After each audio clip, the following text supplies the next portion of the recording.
All right, 6:21. Let's get this over with. Come on, you can do it. Don't be a mooncalf. Don't be a fuddy-duddy. Give us a call. 877-602-9696 is the number.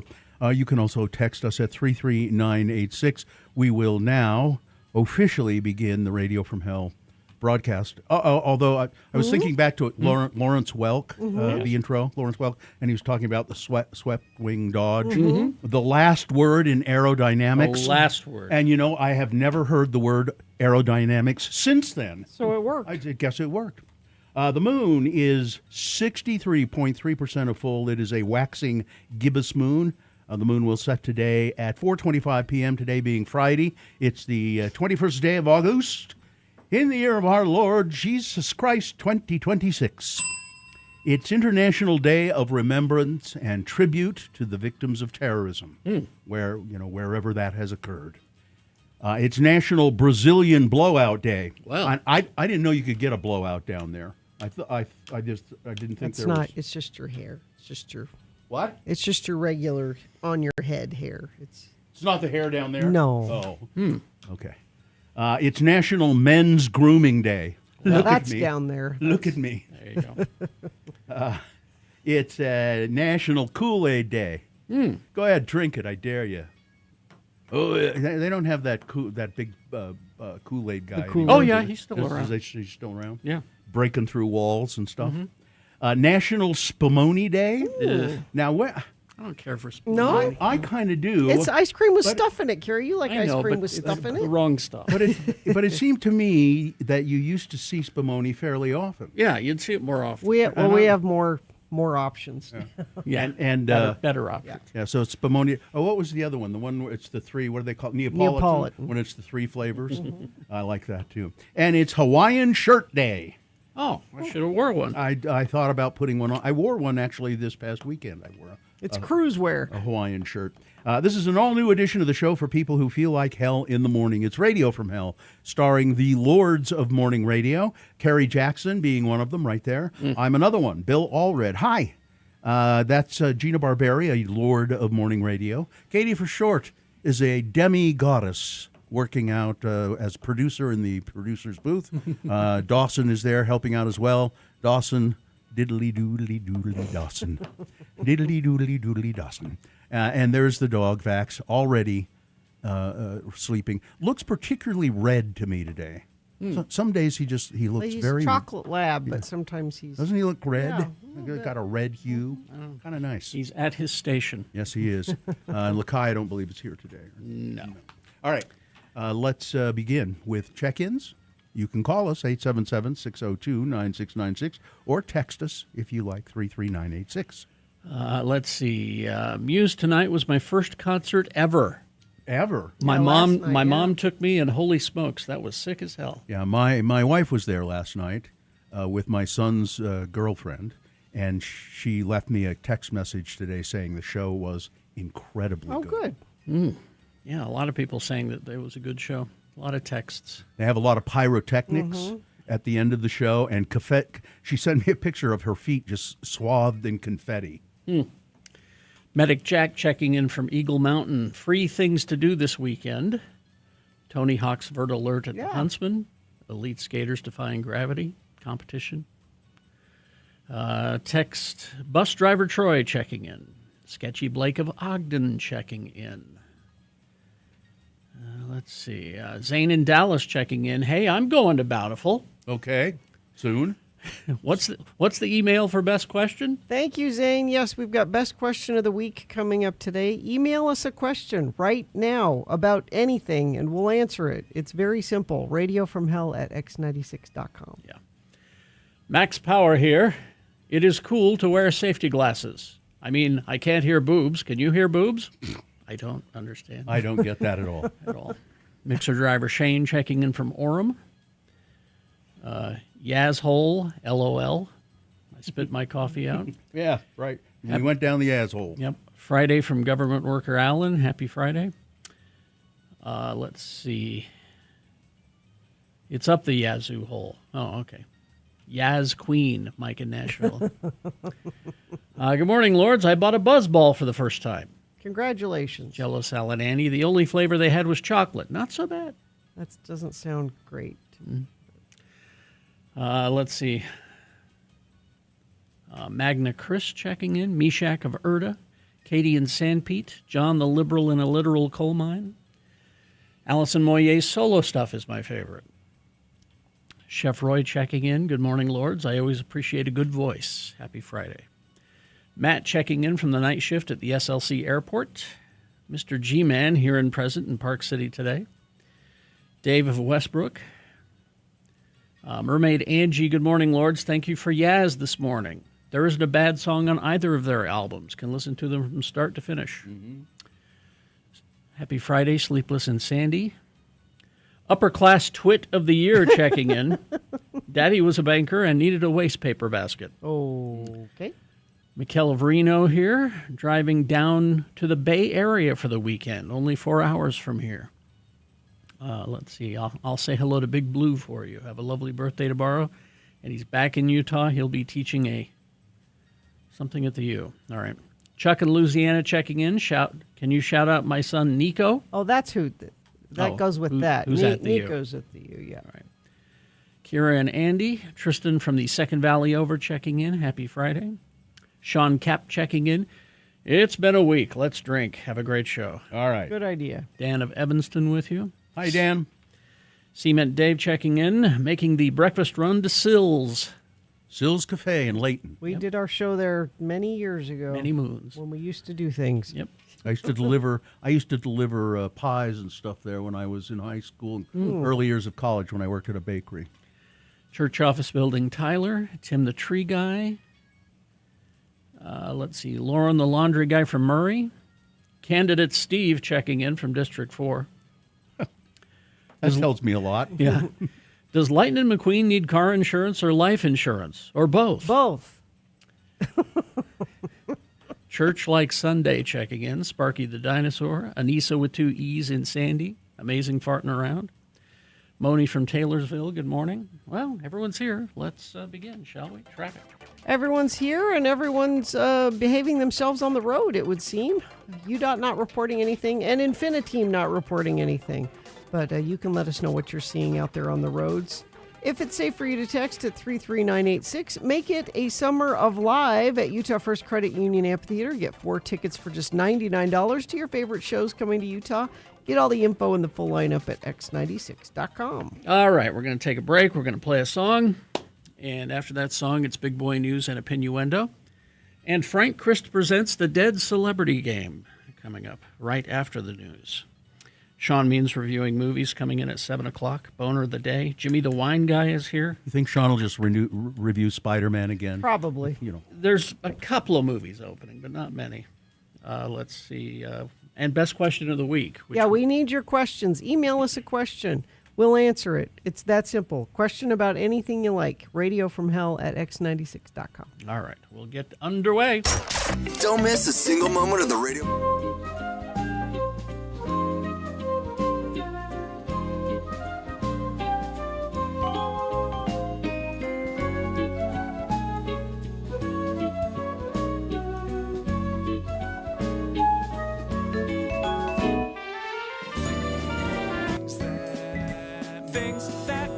Go on the radio from Hell Show.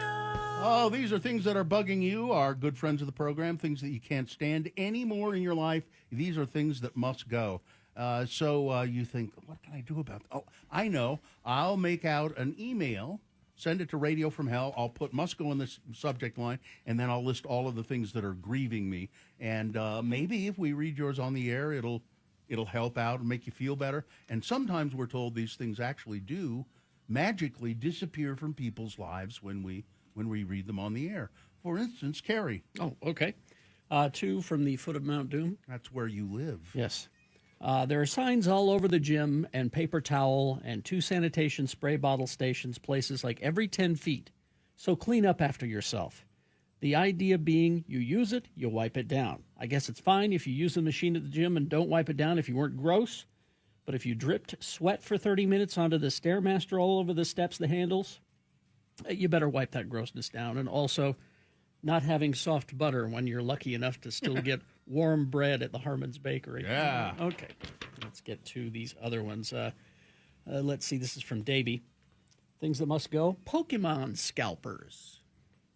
I collect Pokemon cards as a hobby. I enjoy the art and collecting cards. Recently, Pokemon in stores has been frustrating. I shouldn't have to show up to Walmart, Target, Sam's, Costco at 5 a.m. to stand in line for Pokemon, and the resale prices are outrageous. We all know you bought cards at retail for $60. I'm not going to pay $120. These guys line up at 5 a.m. waiting for the stores to open, buy up all the product, and then resell it online. Please use your voodoo magic to make the Pokemon scalping go away. They're ruining the hobby. Tasha from North Ogden, my things that must go are gaining weight for no obvious reason other than you're just getting older. People who are too lazy to put their shopping carts in the cart stall. The baggers have to collect these and don't get paid nearly enough to have to circulate the parking lot because you were too lazy to walk an extra 3 feet. And RFK Jr., because he's such a tool. Can't he take his bear and go wade in a toxic swimming hole? Yeah. And finally, this from Darren.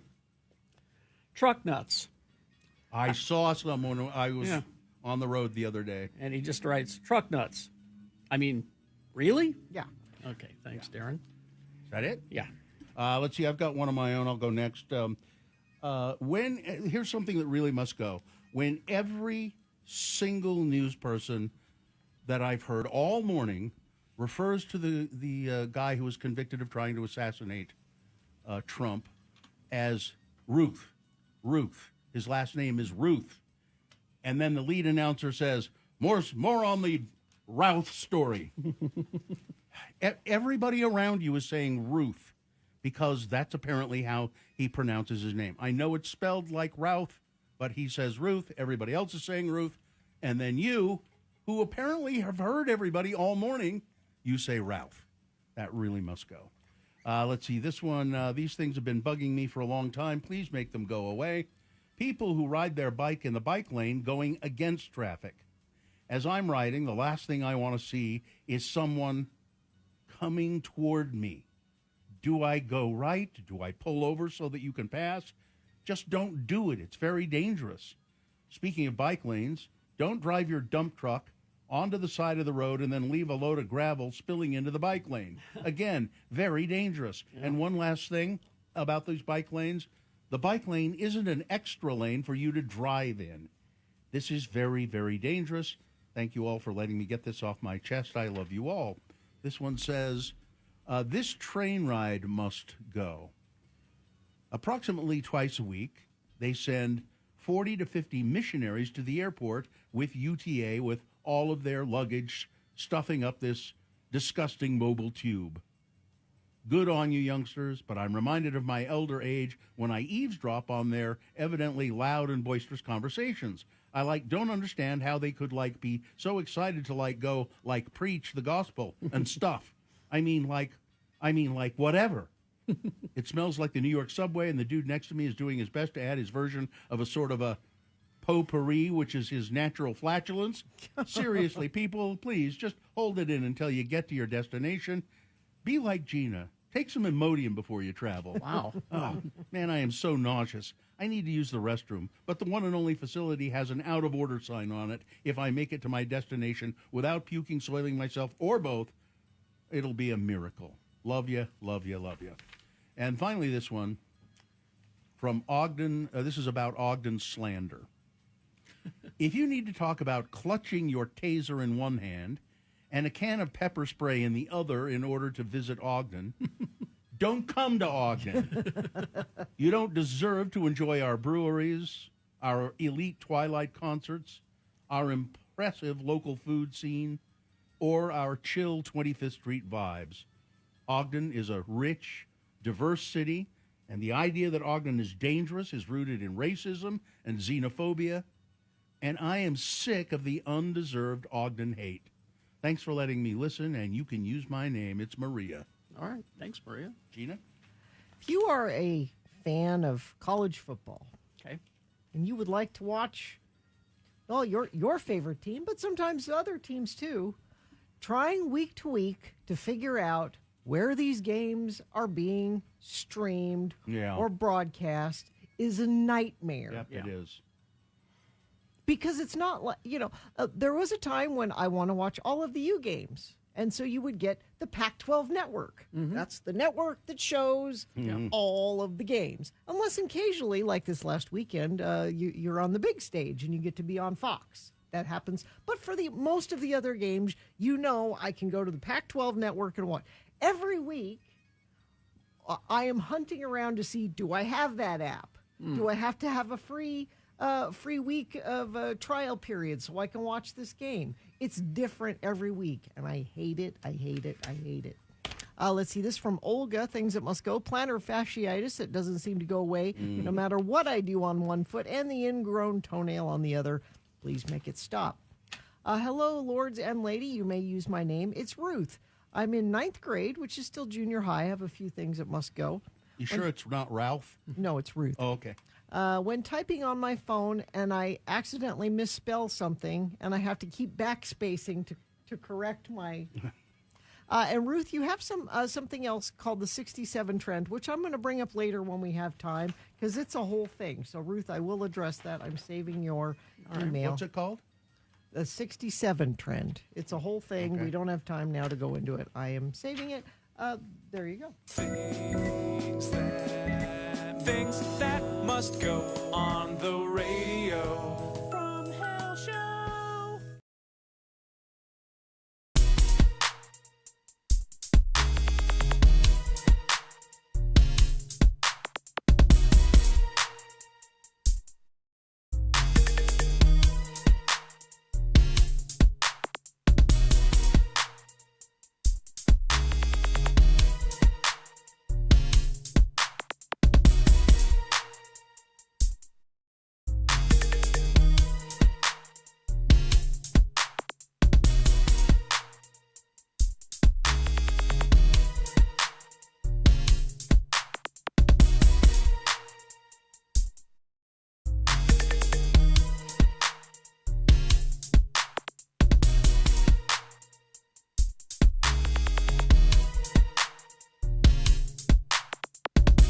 It's 6:39 right now. Time for Big Boy News and Opinioendo. Immediately following that, it's Frank Christ Presents. They're fine. They're just fine. The Dead Celebrity Game. Going to give you a list of 4 celebrity names.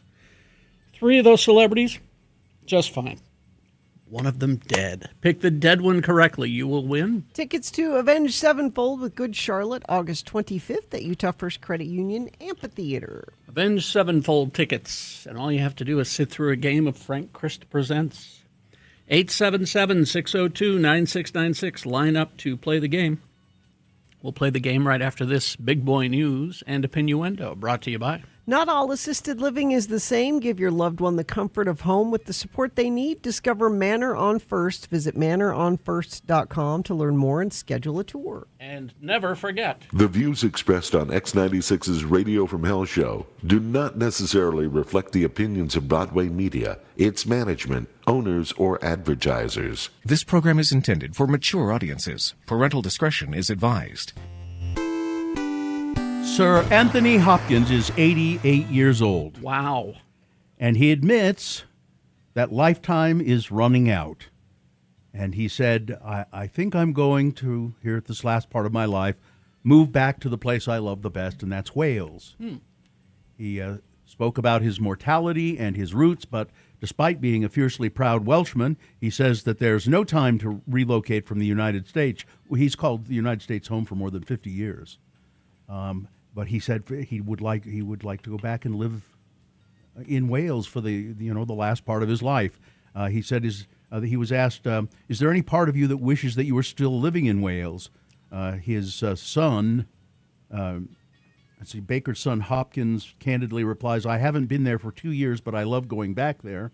I love going back to the streets. I haven't done that for about 2 years now, but I do like it. I love it. But there's no time now, really, no time. Life is running out." But I do love it. I'm going to go back to Port Talbot and to Margam. I wish I could just get out and walk around a bit, but I'm getting too old for that even for walking around. Sounds to me like he's not going to be in any more movies or anything like that. So, a woman has been charged with providing support to a terrorist group after she was accused of plotting an ISIS inspired attack on the New York Capitol in Albany, federal officials said Thursday. Jessica Bowie of Albany is alleged to have told a confidential source that she supported the Islamic State militant group, ISIS, and asked for help learning to make explosives, according to a criminal complaint filed in U.S. District Court for Northern District of New York. She was arrested Wednesday by the FBI's Joint Terrorism Task Force in Albany. Bowie is expected in court Thursday afternoon on a single charge of attempting to provide material support to a designated foreign terrorist organization. Apparently, she bought materials, or allegedly bought materials for bomb making. She also was trying to buy a gun, apparently, so that she could shoot any police officers that tried to interfere Jeez. with her plan. I'm glad they figured that out. A waterspout formed off the Long Island coast and moved ashore as a small tornado that wreaked havoc on a beach club Thursday evening, damaging cabanas and scattering debris across the sand. There's just insane footage of this waterspout. There it is, x96.com/live. It started as a waterspout, and then as it moves on to land, then they call it becomes a tornado. Wow. The scene over Atlantic Beach Club in Nassau County, after a tornado warning had been issued for parts of the county declared that state of emergency, and amid this extremely rare weather event. The twister tore through shorefront structures and lifted roofs from beachside cabanas, leaving wood and patio furniture strewn across the area. There's a lot of property damage, they said, and but it doesn't look like there were really any injuries to speak of. So this shooting in Kearns at the funeral that was at the Church of Jesus Christ of Latter-day Saints. Family members say two of the people shot outside the church were 18-year-old twin brothers. Vilsoni Angelau was killed at the scene. Relatives say he was an innocent onlooker shot during this confrontation, according to an online fundraiser posted by his family. His brother, Vita Angelau, was also struck and is currently hospitalized with critical injuries. The twins, according to the page, had just graduated from high school this spring. In the midst of deep grief over the loss of Sony, the family is also staying by Vita's side and praying for his recovery. Investigators say gunfire erupted outside of the Kearns Meeting House. The shooting stemmed from an ongoing dispute between two families. It's not clear if the twins were involved in that feud before the shots rang out, or they were just sort of bystanders. A 17-year-old is suspected of shooting them. He's not been identified by police because he's a minor. He is also critically injured in that whole melee. And then, of course, officers arrested a 45-year-old man, the father of one of them, on suspicion of murder and discharging a deadly weapon in connection with the shooting. He handed the gun to his son, they say, who then fired it during the fight. Well, it's bad. It's really, really bad.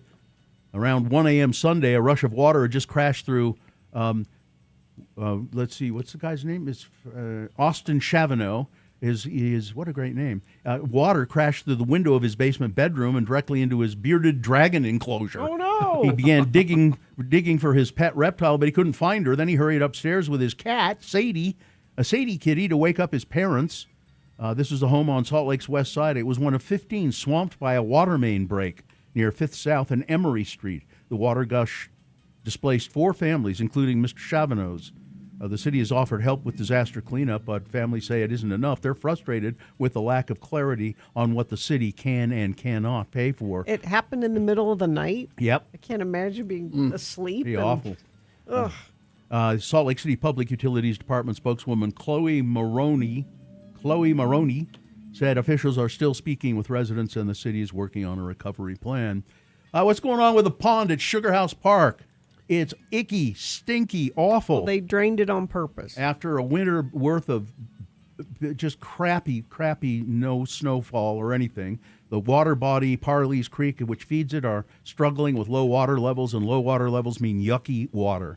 So late last month, Sugar House Park Authority, which does maintenance at the green space, opted to drain the pond. Early this week, though, the authority said it was pumping water out of the basin, reducing the water levels even more. Pumps at the pond will pull water downstream to eliminate standing water because it's really It's how you make stinky. mosquitoes. It's real stinky, too. Don't worry, I've got a pool guy. We're going to paint the bottom American flag blue. Avian botulism is a disease that birds pick up by eating toxic bacteria that grow in warm, shallow water, and it can be lethal.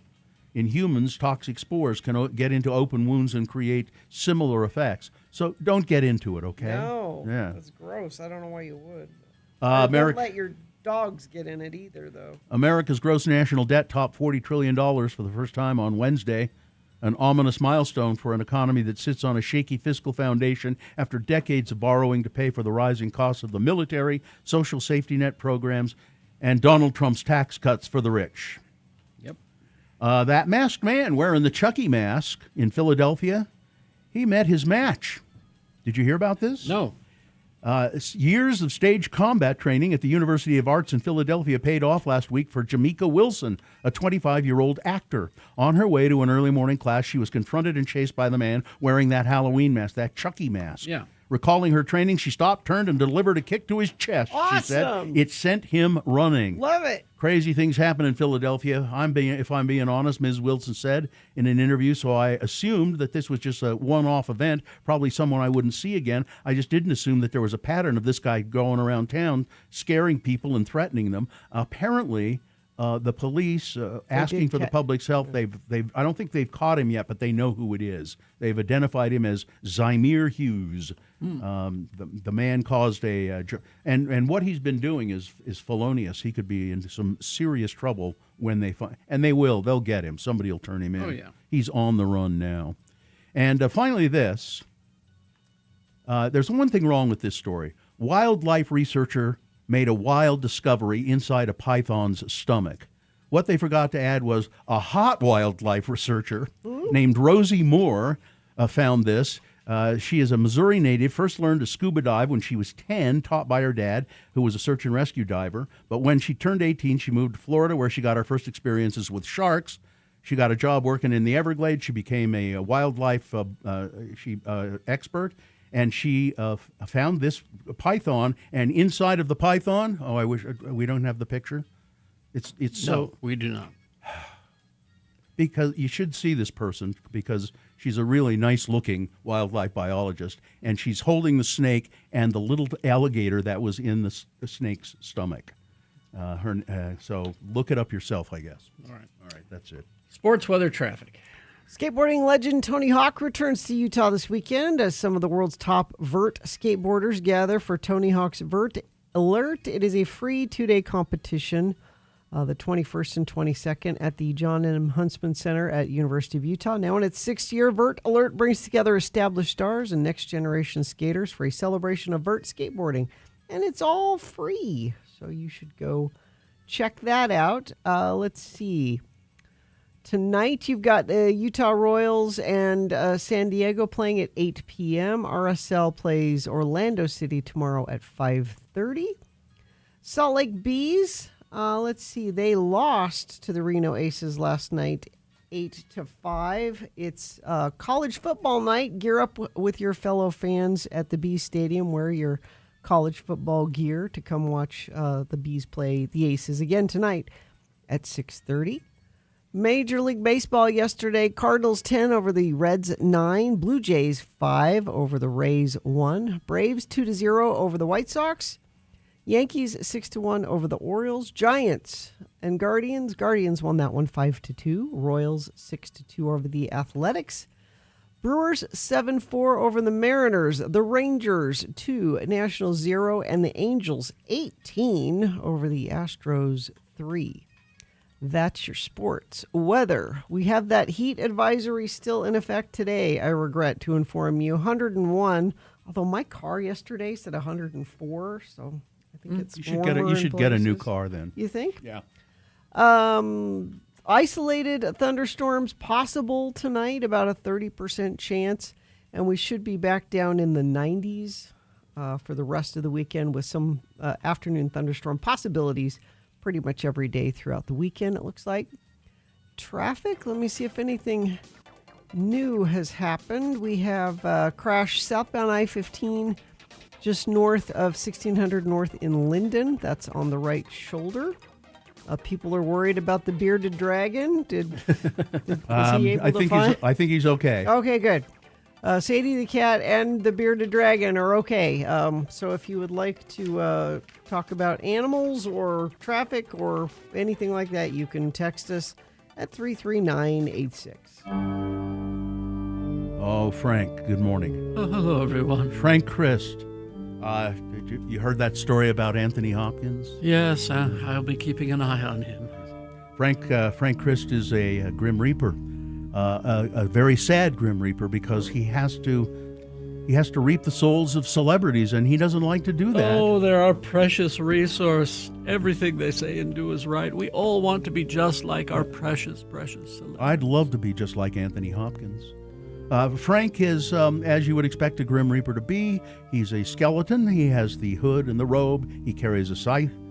He has an electric scooter, though. That's kind of a different thing. I don't like horses. You don't like horses, so it's an electric scooter for Frank, and he goes around collecting souls of celebrities when they die and taking them to the distribution center. Is it one at a time, or sometimes do you have to double or triple up?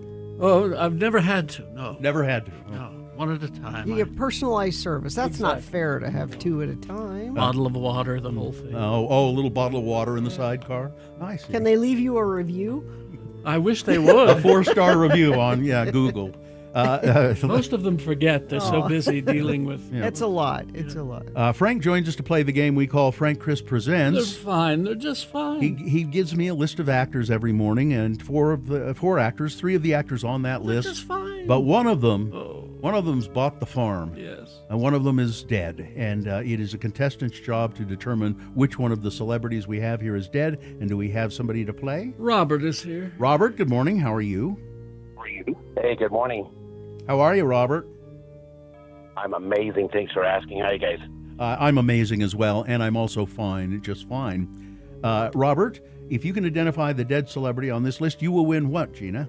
You will win tickets to see Avenged Sevenfold with Good Charlotte August 25th at Utah First Credit Union Amphitheater. All right, Robert, because it's a Hawaiian shirt day today, Frank gave me a list of actors in films set in Hawaii. Here we go. Number one is Derek Jacobi, known for his work at the Royal Shakespeare National Theater and his film and television roles. There is an impressive list of Shakespearean plays on his resume. His movie credits include Nanny McPhee, My Week with Marilyn, Cinderella, Murder on the Orient Express, and he was Claudius in the BBC production of I, Claudius. His movie set in Hawaii, Molokai, the story of Father Damien, a biographical drama about the Belgian priest who cared for the exiled leper colony on the isolated Kapauapapa Peninsula. That's Derek Jacobi, number one. Number two is Davy Chase. Her first role was in the cult film Donnie Darko.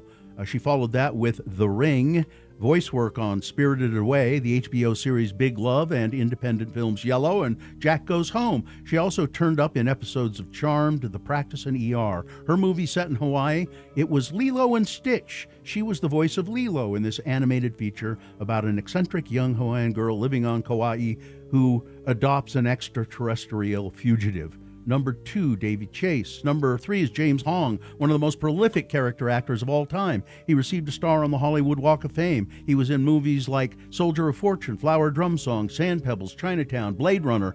He had a significant role in Big Trouble in Little China, starring Kurt Russell. His movie in Hawaii, The Hawaiians, a movie charting the rise of pineapple and sugar plantations and social change in the late 19th century. Number three, James Hong. Finally on the list, Christina Rains. She moved to New York City to become a model, but then started getting parts in movies. She was in Hex, The Stone Killer, Nashville, The Sentinel, and then she focused on TV and got the lead role on the series Flamingo Road. She also had guest starring roles on Riptide, Hotel, and Highway to Heaven.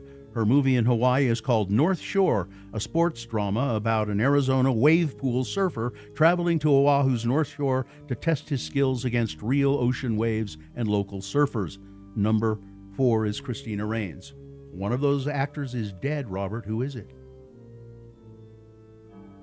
I'm hoping it's not James, because I remember that movie Big Trouble in Little China, and that's a great show. Yeah.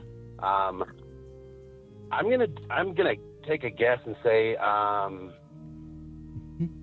the second one, the Davy Chase, was it? Yeah, Davy Chase. I thought that would throw people off because Davy Chase died very young. She was just 20. She died in 2026. She was only 35. Too soon. Suffered from very bad drug problems. And stuff. Too soon. Yeah, too soon. So there you go, Robert. Her sad demise is your good fortune. You've won tickets to who is it? Avenged Sevenfold. Avenged Sevenfold. Yeah, cool. Hang on, Robert, and Katie will tell you how to get your tickets. There you go. Well, I have to go check on some of our precious celebrities. Other than Anthony Hopkins, some other Well, ones? I'll be hovering over Anthony Hopkins, but Carrie Ann Moss is 59. She's fine. Oh yeah, She's just fine. should be. Oh, Kim Cattrall, Uh-oh. 70. Is she really? She's so naughty. That Kim Cattrall. Goodbye, everybody. Goodbye. Goodbye. We've got a text from Left Wing Larry. He says crash in Linden is cleared. Traffic flowing well in DUC. Have a great weekend. Thank you. See, sometimes we just need you to let us know everything is okay. We appreciate that. Just make sure it's safe when you text us 33986. All right, KXRK Provo, we're going to take a break. Sean Means will be here to review what movies are opening this weekend.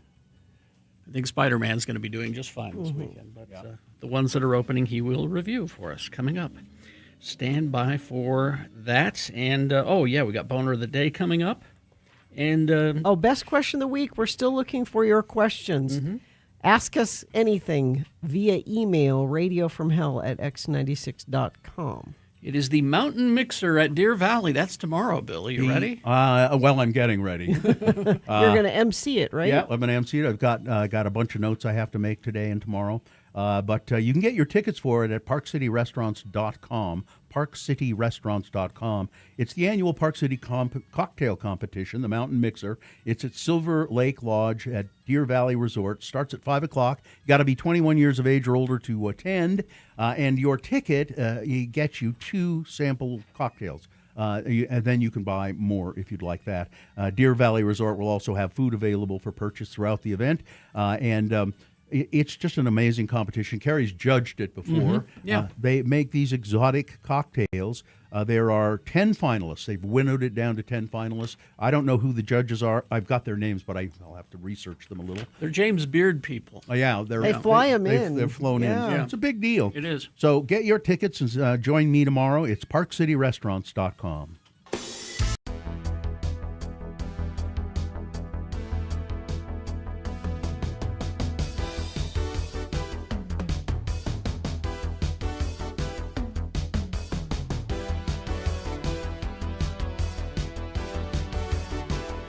I allegedly thought of buying a key to the laundry machine at my apartment complex because it takes quarters, and allegedly it would have let me do laundry for free. There's allegedly a key that you can buy. No, there is. Yeah. There You know, really he is. keeps seeing I allegedly know. so he doesn't get in trouble. Well, he Allegedly, didn't do it. right? That's didn't why do he it. said allegedly. Well, I didn't do it, but if I did, the key didn't fit anyways. So you, Oh, so you almost did it. allegedly, Allegedly. these people were selling you something that would allegedly allow you to rip off people. Instead, you allegedly got ripped off by a company that sold you this item. I don't know That'd who's- be an alleged company. I don't know who's allegedly ripping off who here It because sounds like allegedly you got ripped off. laundry is allegedly $1.25 a load, which isn't Nick, much except Nick. it's quarters only. Nick. And imagine Nick. allegedly having to go to the bank every single week to get Nick. quarters just to do your laundry. Nick, Allegedly. even though the key that you allegedly got did not work, you still allegedly committed a crime by Allegedly. trying to do it. Allegedly. By trying to do it. And I don't want to hear this whining and belly aching about having to get quarters. You go to the bank every once in a while and get a couple of rolls of quarters. Big deal. Don't they have an alleged change machine in this alleged No. no laundry? They don't allegedly Why provide would they? anything. Why would they allegedly do that? It's like they don't I want know you why. to allegedly do That's anything. just allegedly crazy. I know why they don't. I wouldn't do it either. You wouldn't It's- have a change No, machine allegedly in your alleged No, washing? Why no, not? Because it's another pain in the ass that you have to take care of. When it doesn't work right or people complain about it. No, I wouldn't do that. Get your own damn quarters. Allegedly. Allegedly. The dryer machine God, doesn't work well, so you can't- got to do 2 loads. Well, why don't you take it to Mama's house? I do. All right. Allegedly. Allegedly. That's what I always used to do. Take my laundry to Mommy's house. Kellogg's launching a new cereal. Yes. Kellogg's teaming up with the animated kids TV show Miraculous, Tales of Ladybug and Cat Noir, for the introduction of a new macaroon-flavored Kellogg's Miraculous cereal. It sounds delicious. Kellogg's Miraculous cereal features sweet strawberry-flavored pink and purple cereal pieces with white marshmallows. Where's the New offering represents Kellogg's first-ever macaron-flavored cereal. You can find Kellogg's Miraculous cereal at retailers nationwide starting this month. And Carrie? You're our cereal specialist. So Well, I just need to find it. I also hear rumors of a strawberry frosted flakes out there. ooh, I haven't seen that that. sounds good. Yeah, I've heard that rumor. I need to. Apparently, it's at Walmart, but I don't go to Walmart, so hopefully. This one is it just says at retailers nationwide. The So thing is about the strawberry frosted flakes. Pink Panther cereal, a long time ago. Right. That was strawberry frosted flakes. I remember so that. what is going on And here? is the flake strawberry or is the frosting Or is the frosting? strawberry? The frosting. These Do are not two know. different It's, things. the frosting is Do not I don't think the flake is strawberry flavored. It's the frosting. It would be difficult to make a strawberry flavored flake, I think. They could do it. I used to love Frosted Flakes, though. They were great. They were what? They were. Great! Thank you. All right. Well, they were. They still are. I haven't had them for years. There's that was, what's his name, too, wasn't it? For Thurl Ravenscroft. Earl Ravenscroft. There's a Minecraft frosted flakes with little marshmallows in it. But I'll try this miraculous one. Yeah. I'll try them all. I don't know anything. You know that show, the kid show, Miraculous Tales of Ladybug I'm not and familiar Cat with the cartoon, but the cereal sounds wonderful. Macaron flavor.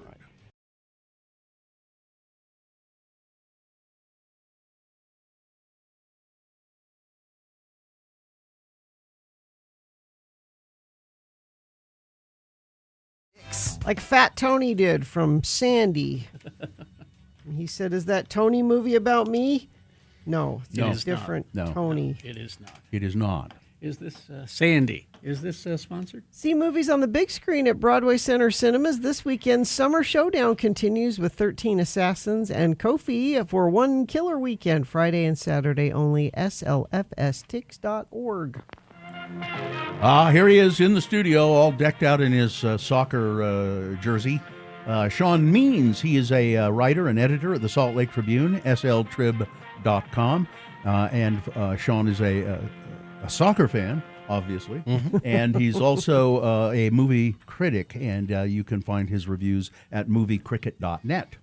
And what is this jersey you're wearing? This is my Arsenal jersey. Arsenal. The Premier League starts today. Yep. Tonight in the UK, and Arsenal's playing Coventry, first game of the season. And why does it say Visit Rwanda on it? Because that's one of the sponsors. The country At of the time, Rwanda. the Rwandan Tourism Board or All whatever. right. Yeah. All right. All right. What do we got for movies here? Well, it's mid-August, which means Hollywood is dumping the stuff it doesn't want critics to see. The studios do not show us Insidious Into the Further. Oh, they didn't even screen it. No. Well, I guess that's the 6th movie in the horror franchise. They don't need us anymore. They didn't show us Spa Weekend, which is a comedy about 4 women going on vacation. It's got Leslie Mann, Isla Fisher, Michelle Buteau, and Anna Faris. Why, that sounds wonderful. It sounds, yes. And they didn't show us Mutiny, which is Jason Statham on a boat doing Jason Statham things. But didn't we have a story? Apparently, people saw it briefly on Prime. Oh, really? They accidentally released it was an accident. on streaming for a day or something. Well, I wish I'd known. I could have checked it out. Let's talk about 3 really good movies that are opening this week. First is Union County. This is a drama that premiered at Sundance back in January. Stars Will Poulter, who you might know as Adam Warlock in the MCU. Yes. He plays a guy who's just out of jail and has been ordered into drug court to prove that he's keeping himself clean. He meets up with his foster brother, played by Noah Centineo, who is also in drug court, but he's not keeping as clean as he should be. The thing about this movie is that director Adam Meeks sets it near where he lives in Ohio, and he gets people from a real drug court, both the people who went through it and staff who work there, to play themselves. And that gives the movie an honesty that most movies about addiction just don't have. So 3.5 stars for Union County. All right. And it's playing at the Broadway. Okay. Next up is Tony. This is the biographical drama about Anthony Bourdain. And you almost wish you didn't know that going into it. Really? 'Cause you don't hear- I understand. I get what you mean. Yeah. You don't hear him say that. You don't hear the name Bourdain mentioned until the very end of the movie. You sort of wish you didn't know, but then there would be no marketing budget. So you know, it's 1975, and we meet Tony when he's 19 years old. He is an arrogant jerk as a college student. He says he's going to be a writer. Actually, he says he is a writer, although he hasn't actually written anything yet. Played by Dominic Sessa, who was in The Leftovers and The Holdovers. I'm sorry, you're right. The Holdovers. Holdovers. Thank you. Sorry. And I was The something overs. I was writing this very late last night. And the Now You See Me movie, the last one. Okay. He's got all the swagger of Bourdain, but the character at this point doesn't have the talent yet to back that up. So he goes to Provincetown, Rhode Island for the summer. It's a vacation town. He's chasing a young woman he has a crush on in college, Nancy, played by Amelia Jones. And when he sees she's got a boyfriend, he gets drunk and gets tossed out of a seafood restaurant, and somebody takes the money out of his wallet when he's lying there in the gutter. Man, I've been there. So he ends up in a hammock on somebody's porch, and that someone turns out to be the chef at the restaurant where he got thrown out. Oh, really? The chef is played by Antonio Banderas, and he gives young Tony a job washing dishes, and Tony sort of is stuck, so he kind of has to do it.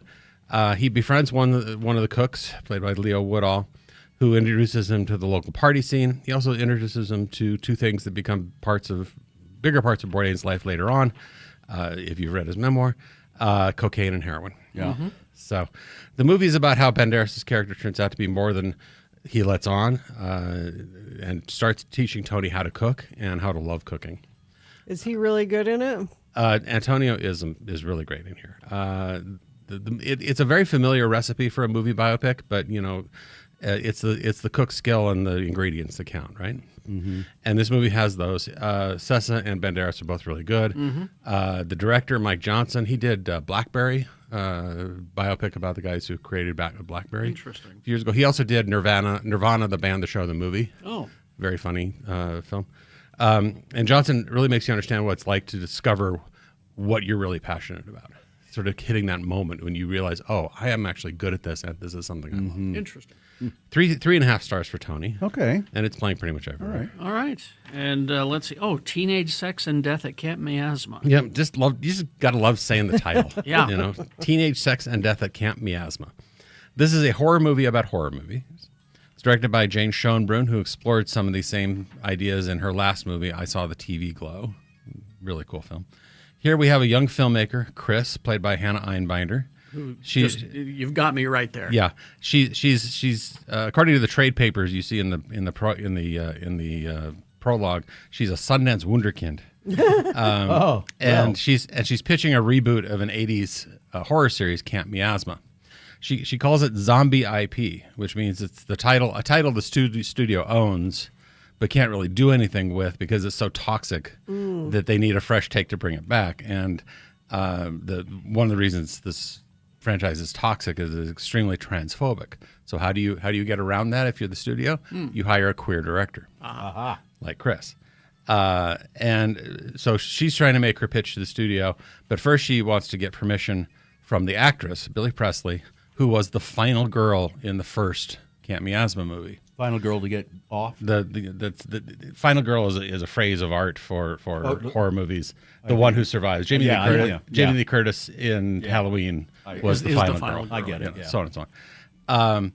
But she quit acting after the first movie. She didn't appear in any of the sequels. Really? She's sort of become a recluse. She lives alone. Billy lives alone on the land where they filmed the sleepaway camp scenes for the first movie. And she says she stays there because the villain, Little Death, says somebody has to be there when the villain comes back.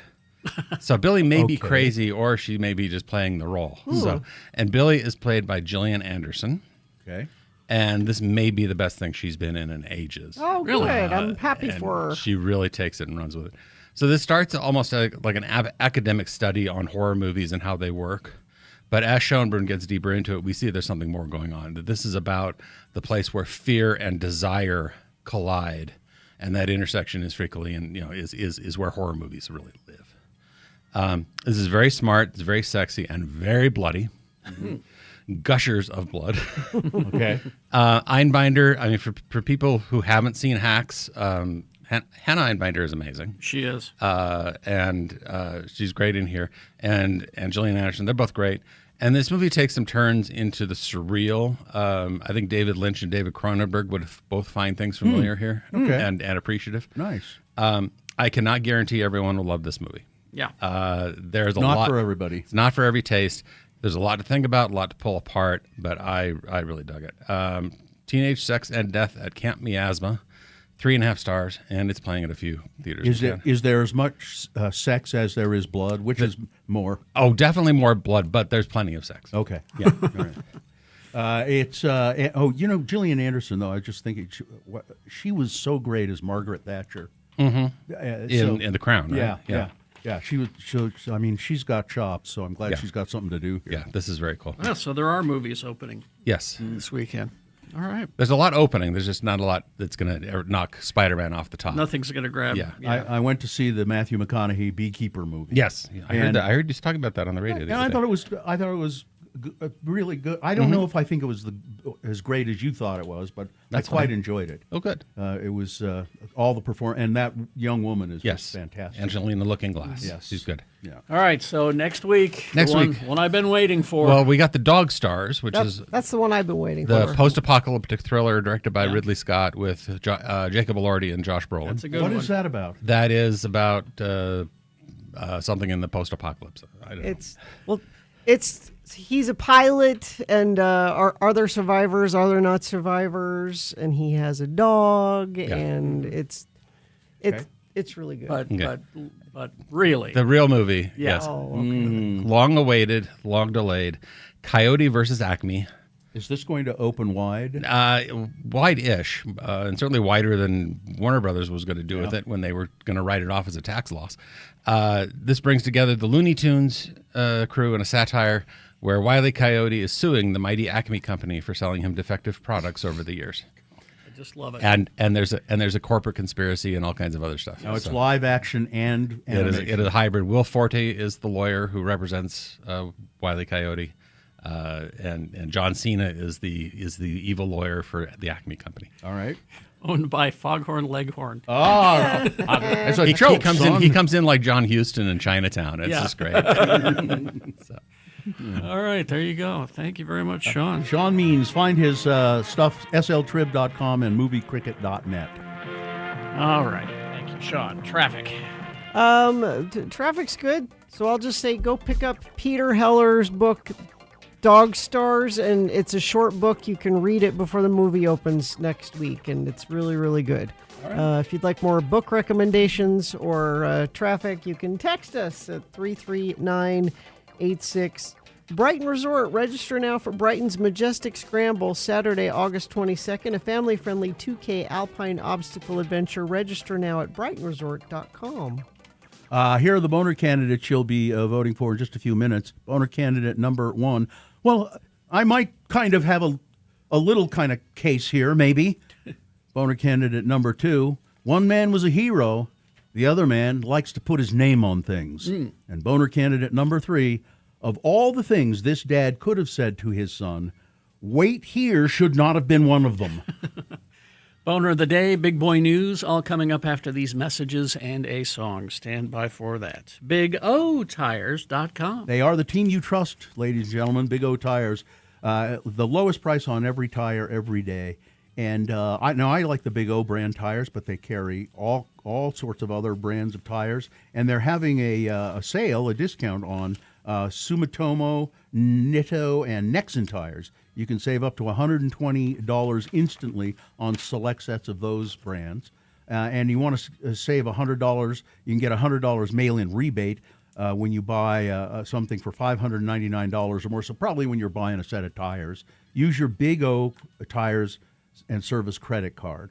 New and existing card holders qualify. The offers are stackable. It's great. Visit My Big O card was the first credit card I ever had. Oh, was it really? That's right. I remember you saying that. Yep. Big O Tires, that sale goes on to the end of August. They do all kinds of other stuff, brakes, alignments, batteries.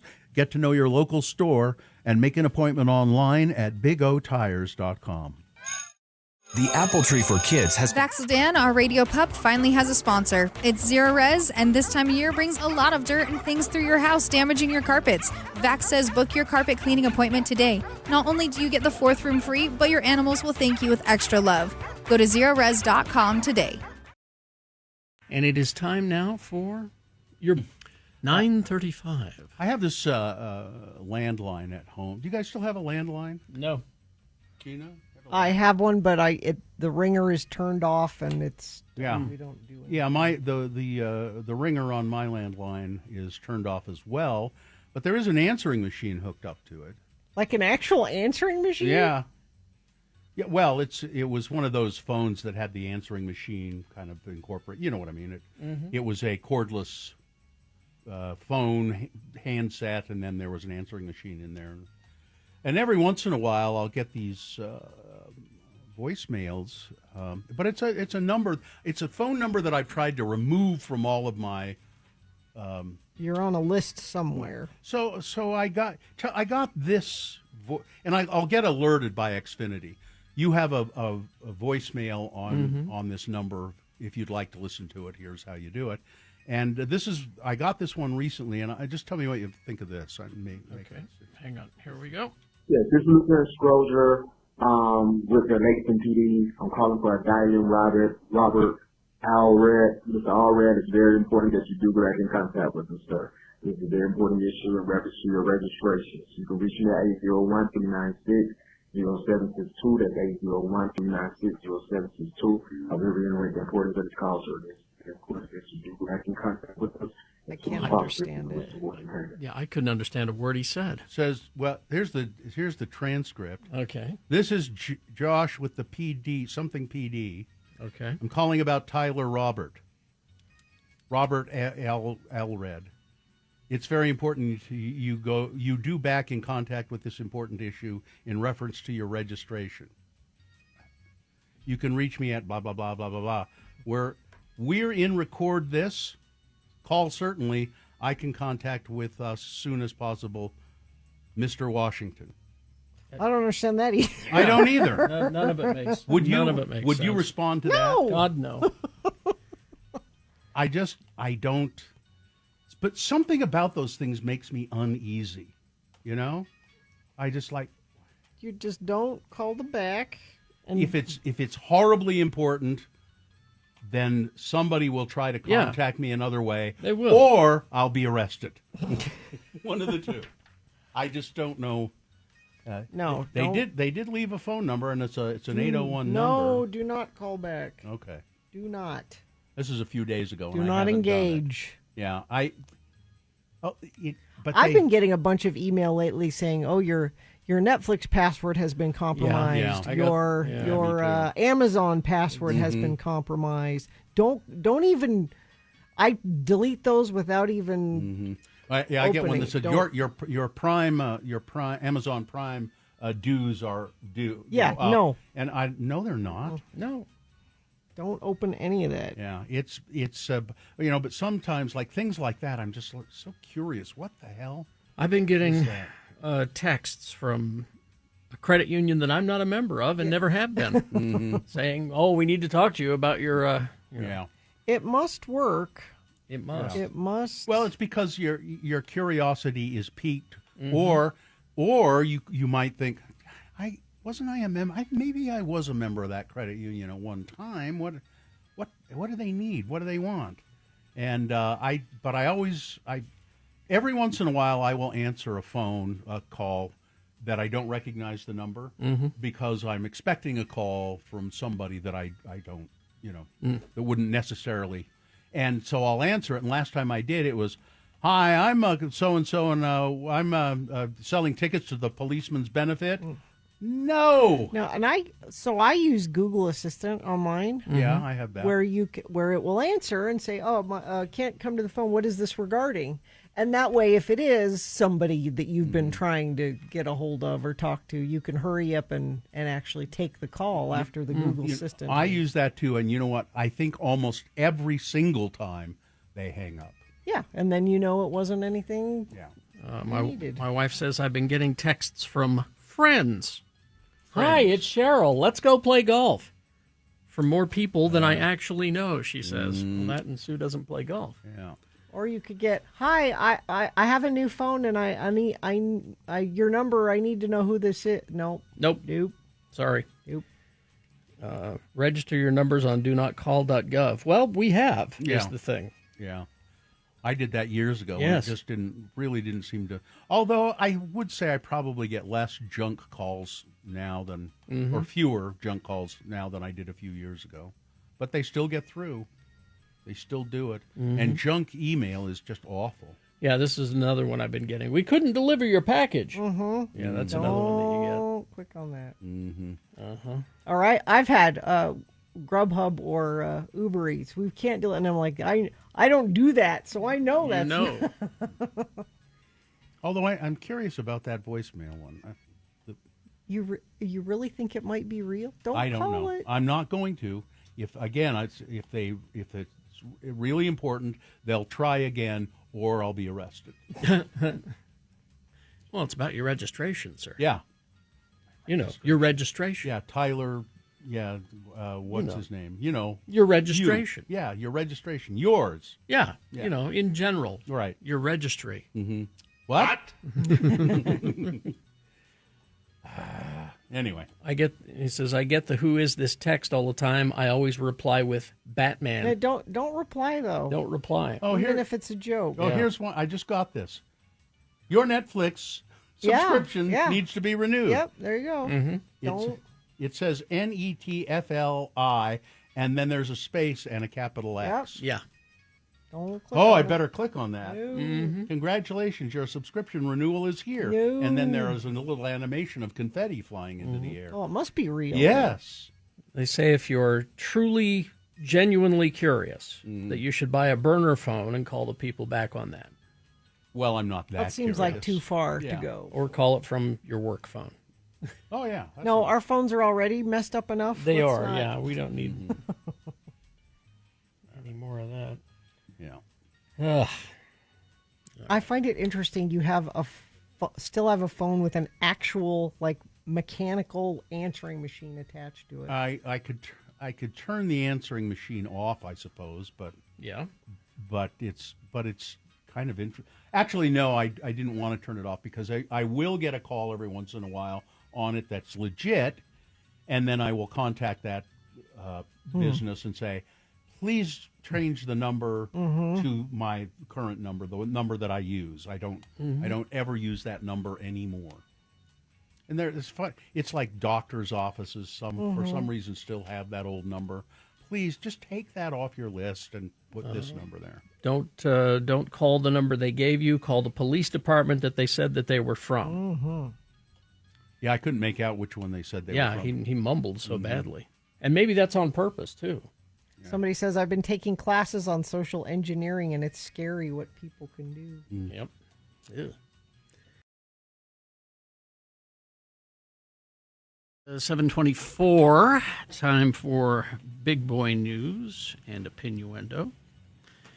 But first, let's get Boner of the Day going. Boner of the Day, 3 news stories. These are examples of bad, stupid, or funny human behavior. And you will decide with your vote of these 3 candidates which one is the worst, which one deserves to be Boner of the Day for today, August 21, 2026. We'll give you 2 candidates now, a third after the news. And once you've heard all 3, then you will vote. One of you lucky random Boner voters will receive. I can't buy it. Got to win it. Radio from Hell Boner T-shirt. Yes. Boner candidate number 1. I might kind of have a little case here, maybe.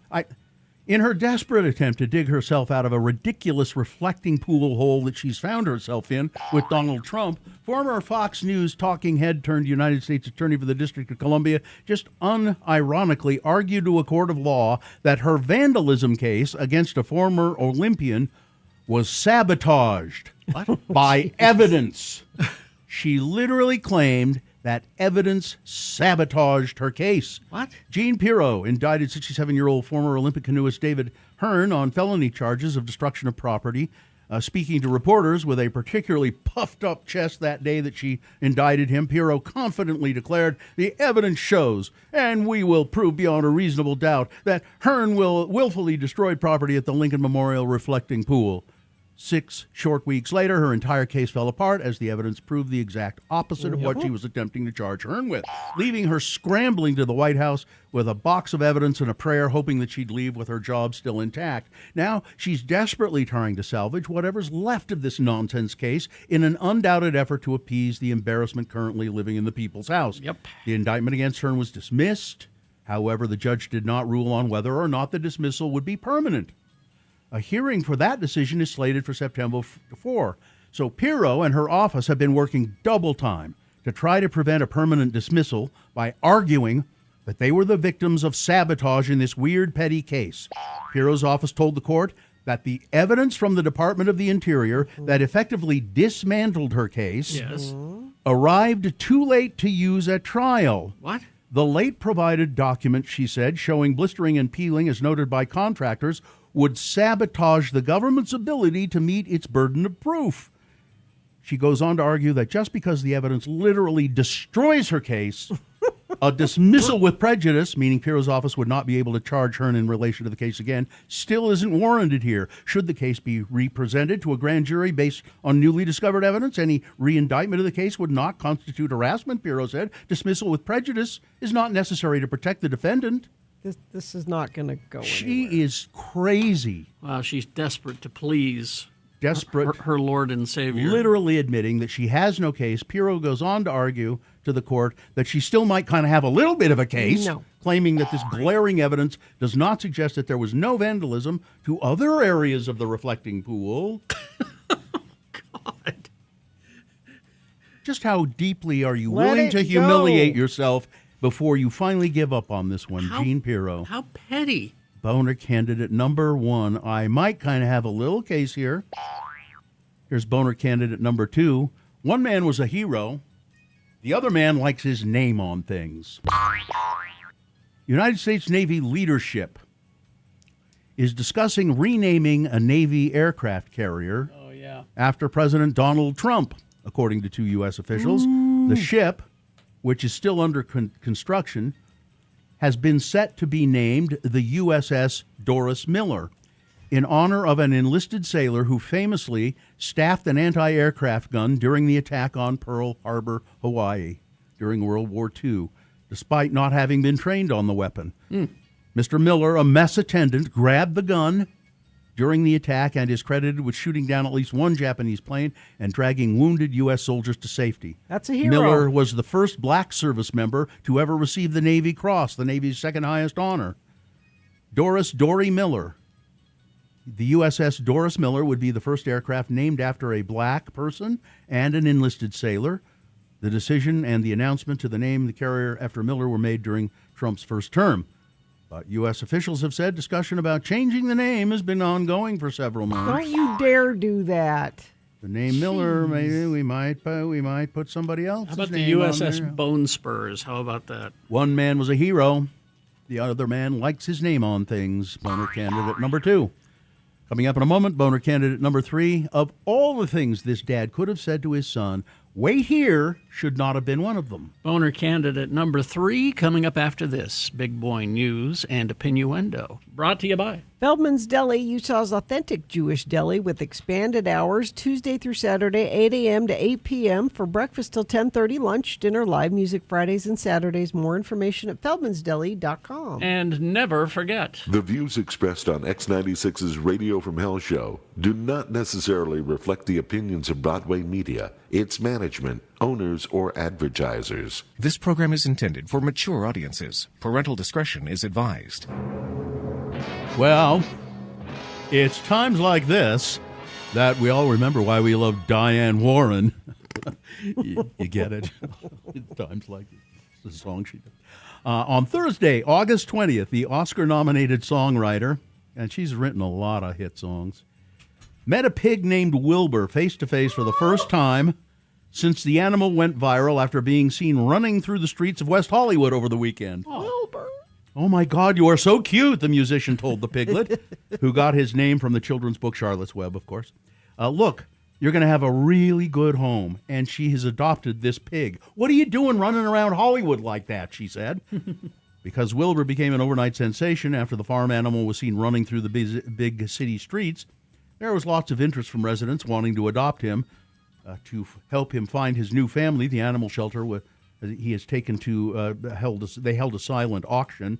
Marcia Zwilling, managing director of the Diane Warren Foundation, which is largely dedicated, I believe, to animal rights, has I'm sorry, I lost my place. Placed the winning bid for the Grammy winner. So they got Marcia Zwilling, who runs the foundation, placed the winning bid. Diane saw the news clip, saw the little pig running in West Hollywood, and just said, please get me that pig. Get that pig. Get the pig. Save the pig, she said. Wilbur's new home will be a 7-acre animal sanctuary in Malibu, and the pig may be even getting a new name since Diane Warren already has a pig named Wilbur. Jeez. And it's not the first time she's rescued animals in need. Good for her. So, yeah, nice work. A 44-year-old woman was arrested Wednesday night in Brooklyn after the police said she stabbed 2 teenage girls in the stomach and slashed another one on the arm during an attack at a Dollar Tree in Brooklyn. The girls, ages 16, 15, and 13, were in the store in New York when they got into a verbal dispute with the older woman. The dispute escalated into a physical altercation, and the woman, Viola Boyer, attacked the girls with a knife, the police said. Here's sad news. Kitos Brewing, they're closing their flagship location in Salt Lake's Granary District. Oh, really? After 9 tumultuous years in which the beer maker weathered the COVID pandemic, construction delays on a second location, and Chapter 11 reorganization. I like Kitos beer. It's good, very good. The brewery announced Wednesday on Instagram that the tap room at 608 West 700 South will close after Saturday. Kitos' second location, which is 1533 South, 11th East in Sugar House, will remain open indefinitely, the Instagram post said. It's difficult to describe how we're feeling about this. We hope that all of you will come by this week and next week to share some love and raise a glass to all of the great times and awesome memories shared here over the past decade. It's just the rent keeps getting more and more expensive in that area. Residents at Phillips Plaza, which is a high-rise senior living complex run by Salt Lake City, I believe, Salt Lake City. Residents at Phillips Plaza say repeated cooling problems have left their apartments uncomfortably hot and made it difficult to sleep.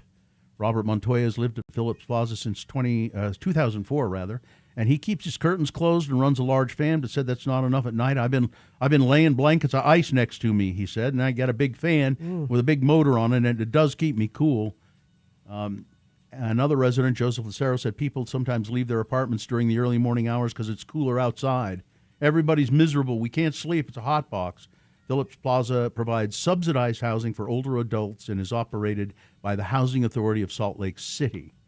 Now, they say that they're modernizing the cooling unit for the building, and they have provided residents with portable coolers, but I think it was Mr. Montoya said, that portable cooler is too big to fit in my apartment. Can't use it, so they're suffering through.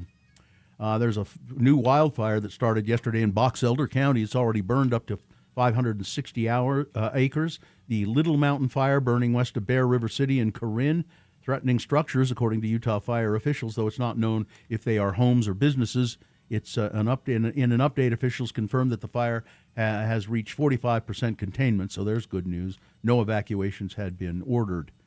The National Transportation Safety Board is investigating because a charter aircraft carrying 8 people crashed at a remote radar site in western Alaska on Thursday. Apparently, everyone on board the plane was killed. A death in the world here today. She was famous. Nancy Kissinger, the widow of former Secretary of State Henry Kissinger, who shared his whirlwind life of international diplomacy and then of tarnished celebrity as a controversial elder statesman for half a century. She died on Thursday at her home in South Kent, Connecticut. She was 92. A prominent New York State Senator, Democrat Jessica Ramos, has repeatedly used campaign funds to pay for travel expenses while simultaneously billing taxpayers for the same charges, according to records and former staff members interviewed by the New York Times. Ms. Ramos, a Queens Democrat who last year unsuccessfully ran for mayor of New York, also repeatedly billed her state Senate campaign for hotels while receiving legislative stipends to cover costs and other lodging and other costs. Very illegal. Go to jail. Do not pass go. And finally, this August full moon will be extra special. How come? As we will be able to see a partial lunar eclipse during the last week of August, from August 27th to the 28th.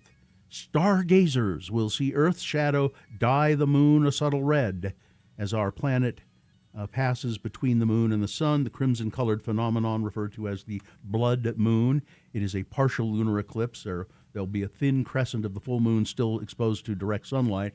But if you want to find out more about it, go to space.com. August full moon is often called the sturgeon moon.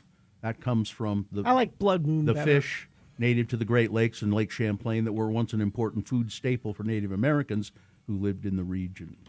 All right, there you go. Weather traffic. Heat advisory in effect again today. 101 expected for a high today. Chance of some afternoon thunderstorms, only about a 30% chance, and that chance kind of hangs around all weekend long. We stay in the mid to upper 90s for daytime highs, and isolated thunderstorms possible in the afternoons and evenings. Traffic, everyone's behaving themselves. Well done, everybody.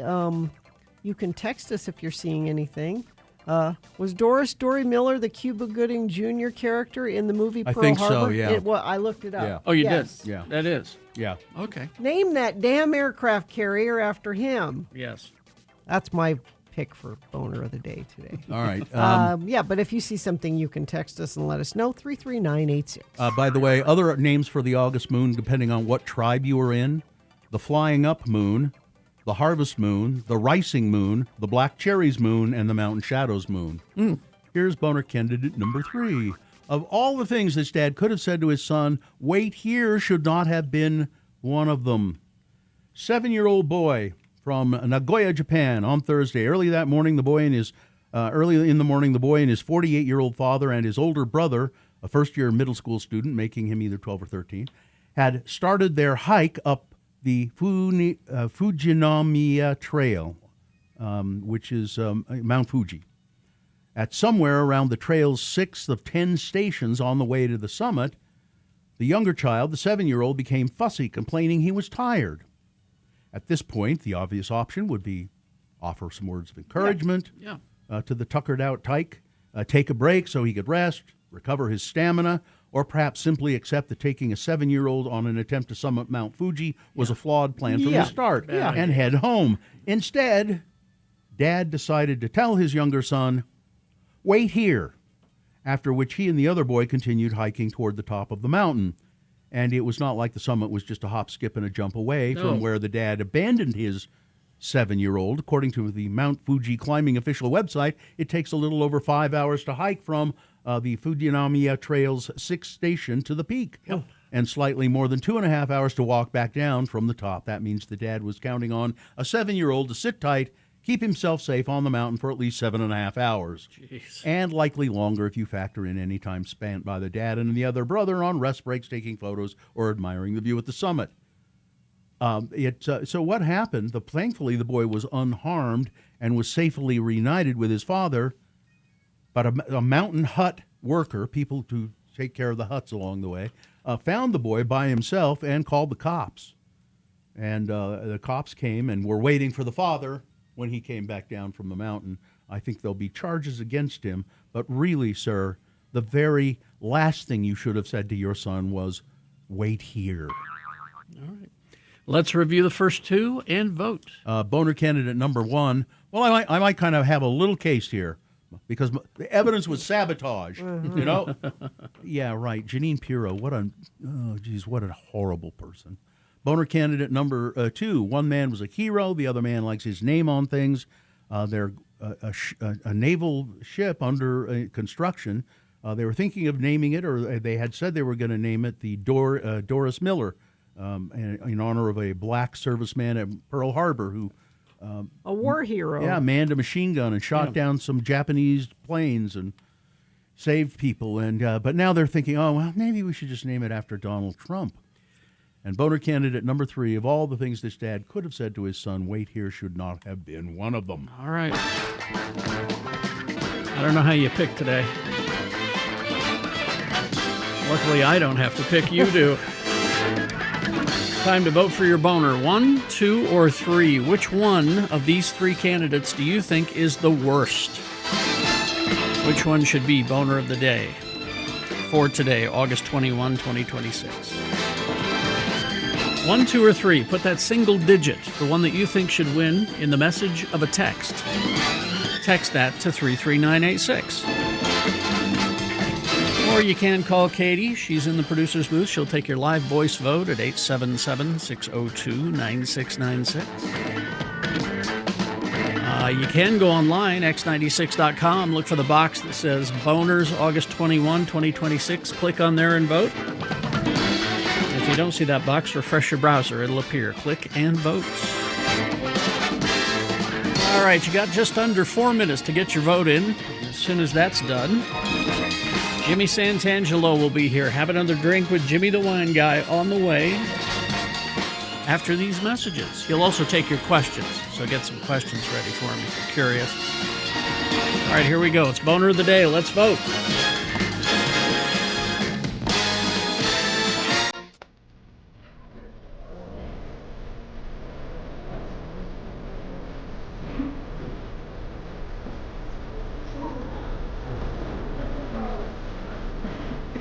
Coming soon to an Android phone near you, a fart button. No thanks. What do you mean? She says no thanks. You go, okay. I go, okay. At first reported by 9 to 5 Google, Android users on the beta update channel are noticing a new menu in calls made with the Google phone app, dubbed Audio Emoji. This surprise new feature gives callers a soundboard with 6 different sound effects, which both sides of the call can hear. So you're on a call with somebody. There might be something else I want. You're on a call with somebody. You could you could hear clapping, laughing, some sort of celebration, the sad trombone, wah wah, ba-dum-tum, a rim shot, and for some reason, what do you mean for some reason? For a great reason, fart sounds. Mm-hmm. Really, the only thing that's emoji about them is that the buttons to play the sounds are emojis, and so you're talking to somebody and you can go based on. I think that's great. You just did it. Why do you need it? It's kind of cooler to do it this way. Now, let's see who can make the best fart sound. Here's mine. Gina, Carrie. Carrie. Let me. No, not a real one. Not a real one? No. Oh, okay. We're in the 3rd grade. I'm sorry. All right, that's probably about it. All right.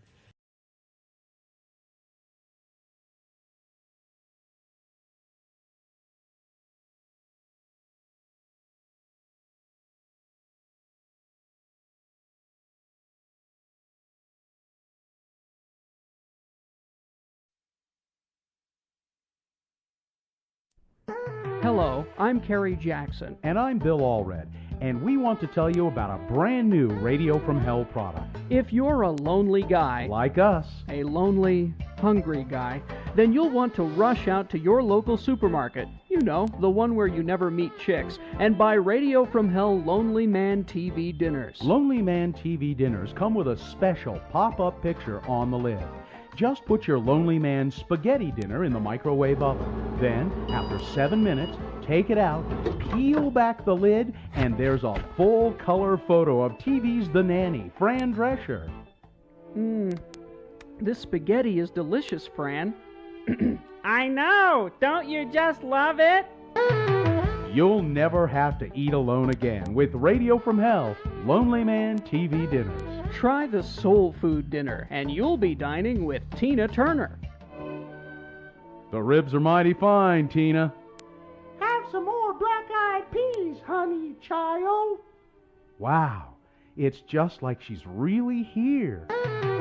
Try all of the Radio from Hell Lonely Man TV dinners. There's Kung Pao Chicken with Connie Chung, the Mexican dinner with Rosie Perez, Wieners and Kraut with Claudia Schiffer, and the all-American Yankee pot roast dinner with Sandra Bullock. And if you're watching your weight, try the Lonely Man Karen Carpenter dinner. Gee, Karen, this carrot stick looks really good, but maybe you should have it. No, thanks. I ate yesterday. You'll never eat alone again with Radio from Hell Lonely Man TV dinners in the frozen food section of your local supermarket. Now available at Reams.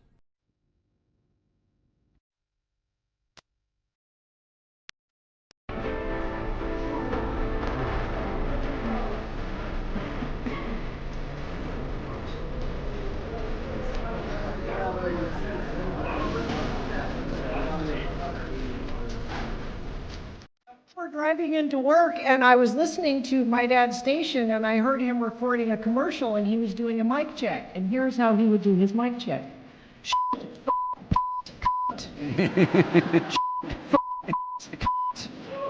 On the radio. All over the air. So in honor of my dad, that is my mic check here for. I'm not saying. Yeah.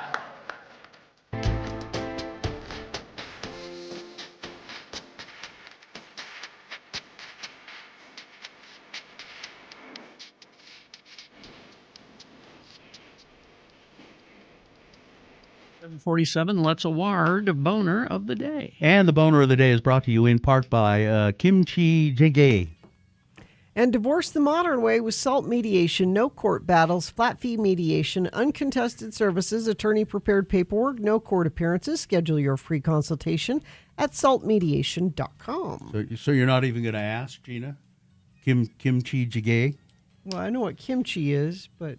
What's it's another word for stew. Oh, okay. Soup made with a kimchi base, and my God, it was good. Never had it before. All right, let's see the winner. Well, it was pretty well a wash. Well, number one got 41 votes. Number three got 58 votes, so they kind of split there. So the one that's the winner with 30. I can't quite read it. 188 votes. It's the one man was a hero. The other man likes his name on things. The idea that they would take Dory Miller's name off of that ship and put Trump's name on it is just disgusting. It is. That's your boner of the day for today, August 21, 2026. Now qualified to be boner of the week. That'll happen at 9:50 today when Dave the Flower Guy walks in here and just tells us who boner of the week will be.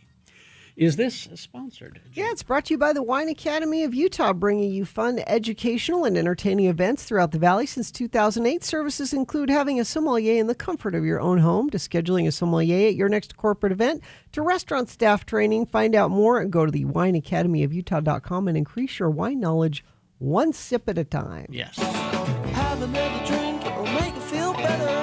Have another drink and you feel alright. If you feel down and you're under the weather, have another drink and you feel alright. Well, here he is, ladies and gentlemen, the monstrous master of the Wine Academy of Utah. WineAcademyofUtah.com is the place where you go to find all things Jimmy Santangelo. And I sent Jimmy this article the other day about this this cocktail. The spaghetti. The spaghetti. The Baltimore. It's there. Now, is mine dark enough? Is it dark enough? Dark enough? Do you want some more Aperol? Well, I don't know. I mean, I'm looking at the pictures of them. Is that maybe it needs more? Let's see. So Jimmy said, "Well, let's try them." And you haven't tried this, have you either? Just now. Okay. Well, yeah, mine's dark enough. Oh, so what is it? So what you have here is Miller High Life and Aperol, that off-dry red bitter liqueur, Italian-style red bitter liqueur, a little squeeze of lemon. Very refreshing during the summertime. So the way you have this, I wasn't able to find the small bottles of Miller High Life, so I had to go with the 40. Now, why was it? What happened? I don't know. I went everywhere. I've seen them at bars. So I texted a good friend of mine, Matt, my buddy Matt Smith. We call him Rockabilly Matt, And I usually go out to, I see him all the time. Anyways, I said, Matt, I can't find Miller High Life anywhere. He's like, oh, yeah, it's at the Harmons in Kearns. I'm like, You're like, I'm not driving out to Kearns. I went to 7 spots. I went to a Walmart. I went to Harmons. I went to Smith's. I went to every little type of gas station on the west side in Rose Park, all the way down the line, Poplar Grove. I went everywhere to try to find the little guys, the 12-ouncers. No Miller High Life. Yeah, and I couldn't find. They had the cans, but I wanted the bottle. You want the bottles. So the way you make this cocktail, this drink, is you take, you open up your bottle of beer, you take a slug out of it, and then you fill it back up of the amount that you drank. You fill it up with Aperol, and then you drop in a little lemon, like you would say a Corona or something like that. You just drop in the lemon. I guess that's a lime. But you drop in your lemon in there, and you invert it, just to incorporate everything. It's refreshing. I like this. Yeah. It's like I a like shandy. You just put your thumb over the bottle, the top, and just kind of turn it over and then back. Yeah, and then kind of gas it off because it might fuzz over depending I on how wonder aggressive why you are. it's Miller specifically. Because- Certainly you could do that with. You got it. Because it's because if it Budweiser, then it's a different one. It's a different thing. But they say because it's like putting Aperol in Prosecco, which is called a what? That would just Aperol Spritz. Aperol Spritz, something of that nature. Yeah. But so this Miller is the champagne of bottled beers. That's why. That's why it's got there to you be go. Miller. You broke the code. And it's called spaghetti. Spaghetti. No, it's tasty. It reminds like it. me of those cans of shanties you can get in the UK. I was with gonna say, some slight citrus in there or something. Because I am famously not a fan of beer. Mm. But this, you drink putting that Aperol and lemon in there, it's sure. making it nice, refreshing. It's I making can it see this pleasant. for camping or in the backyard, something fun to do. And I kind of like now having it because we just shared quite a bit with the 40 ounce and then making it in glasses. Or you can, of course, get the 12 ounce if you can find them, take a little sip out of it. And it's so funny because when I used to go out camping when we were younger and stuff like that, we would take cans of Tecate, the Mexican beer, take a little slug of that, and then float it with some tequila. Oh, it's kind of like ranch water, right? Kind of like a ranch water, Yeah. or you do that with the ranch water with the Topo Chico. Topo Chico. I don't know why I'm messing up my words this morning. Because you're drinking. You had one of these on the way in. didn't you? yeah, probably. You take a slug out of the Topo Chico and then float it with tequila and or mezcal, and you can drop in a lime in that as well. The guy who invented this is a bartender. It says a former bartender. His name's Reed Cahill, a former bartender at Wet City Brewing in the Mount Vernon neighborhood of Baltimore. He said there was a period of time where I was putting tequila in Corona, and that was a big deal. But I was tasked with creating some beer cocktails to round out the brewery's menu. There was the sour Gossarita and the Manly Deeds made with IPA, but only the spaghetti turned pink. It tasted delicious, and it just took seconds to make, plus the name is unforgettable. Give me a spaghetti.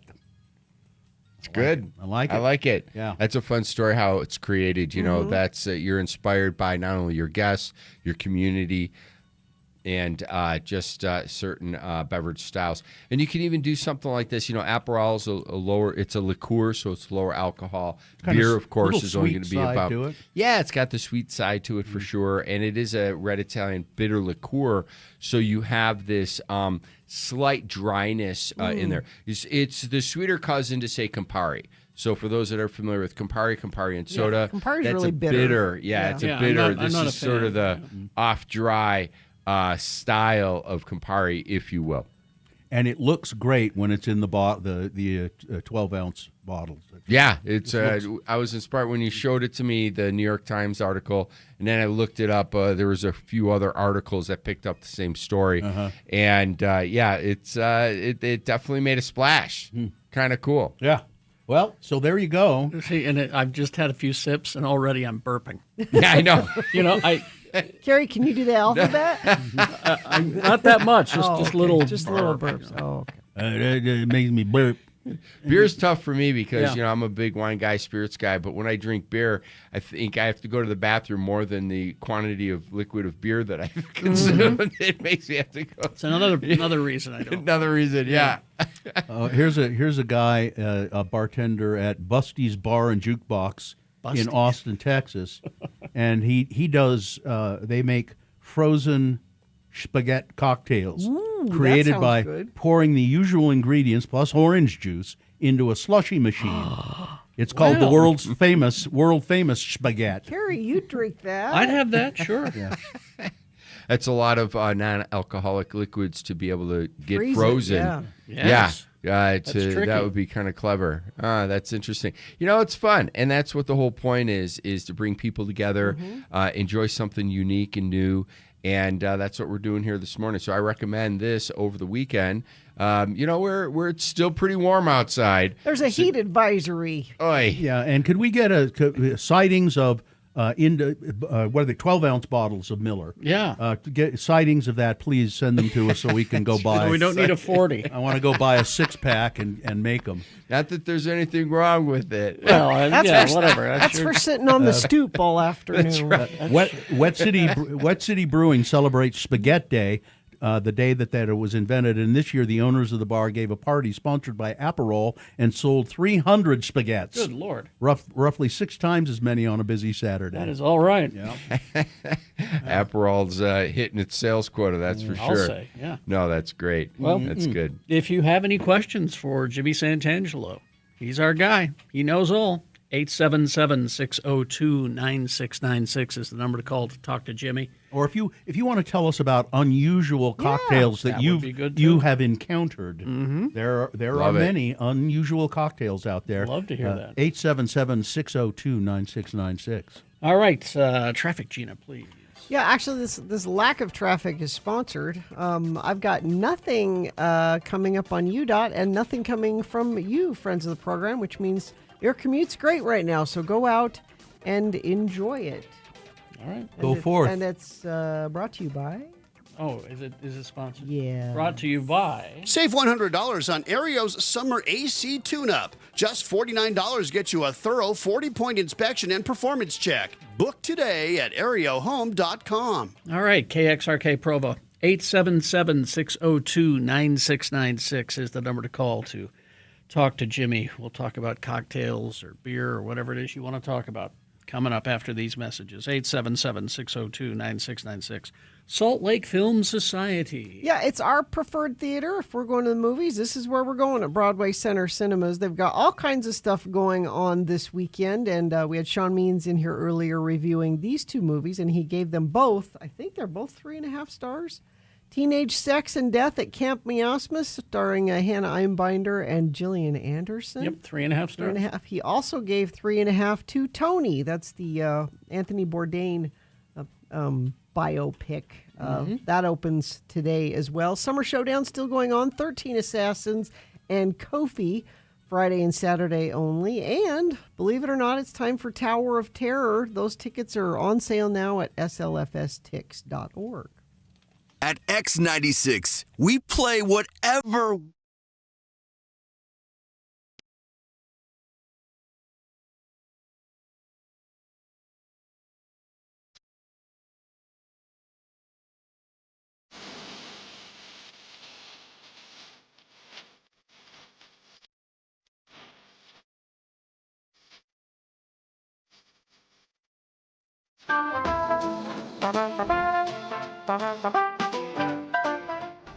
What are we doing? Exactly. Hi. We're cheersing, aren't we? I think we ought to cheer. Look at this guy. What finger guns? It's my thing. Oh, yeah. East Coast. How about we do this? What's No that? Utes. Oh, Utes. How about we do that? How about Go X96, Radio from Hell? Because that's what we're here for. Have you heard of it? Here at the what do they call it? The Red Zone. The Ken Garf. Yes. Ken Garf Red right Zone. there. And we're awaiting our guests.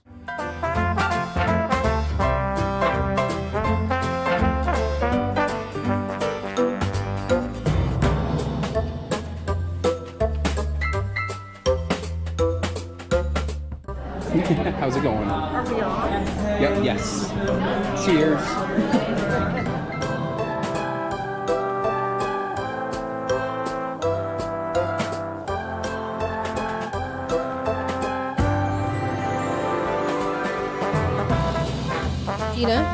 Gina, where are you going?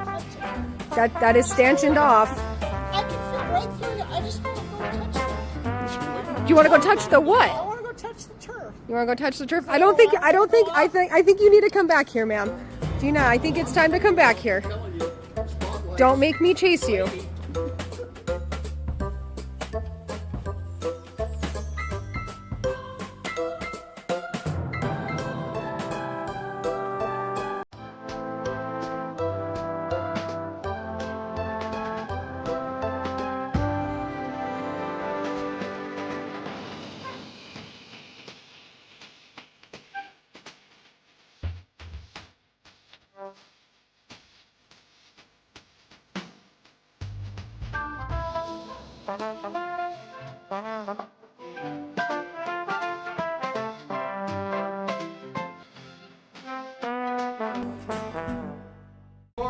What do you think of this place, huh? Vanguard University Club. This is Morgan.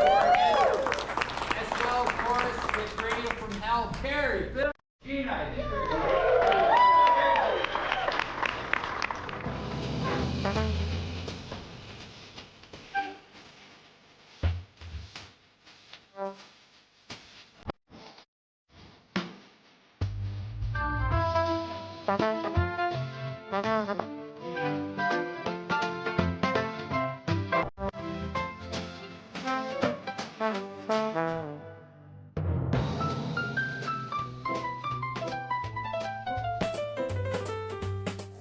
Want to trade blue cheese for the meatball? Because you don't like that and I don't like that. Okay, you know that's got fish eggs on it. Well, I'm not trading you anything. As many people know, I don't believe in eating meatballs. Bald meat is not something I like or want, so I'm not sure what I should do with this. Smash it. Plus it's got fish eggs on it. No. But Squish it. I think what I'll do is, okay, squish it. Squish it. And will that make it ethical that I can do it? Yes. There it is. It's a patty. It's now a patty. That's right. There we go. It's now a small meatloaf. All right. If people want to ask questions. So Bill, sometimes people buy wine and store it and save it. So that's what this is. I just wanted to make sure you knew. Thanks for making that clear. Store one with the skirt top upright, but with the corky, you usually lay them down. That's right.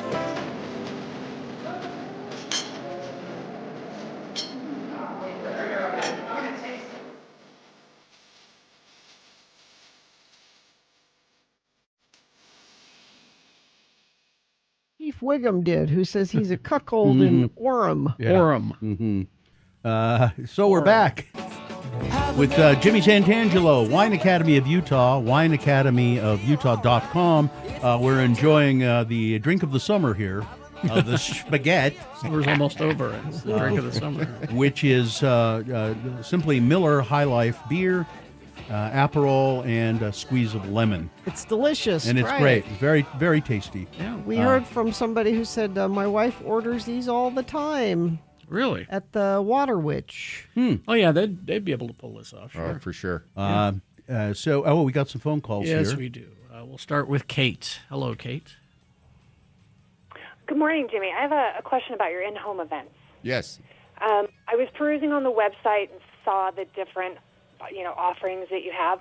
I'm wondering if you do things more customizable, something that's not offered on your website? Yeah, that would be found under sommelier services. So what we do is if we want to do something customized, if you have a chef coming in or if you wanted a specific wine growing region or something, Somm favorites or all the way up to top 100 wines of the year produced by a certain magazine, that kind of a thing. So the short answer is yes.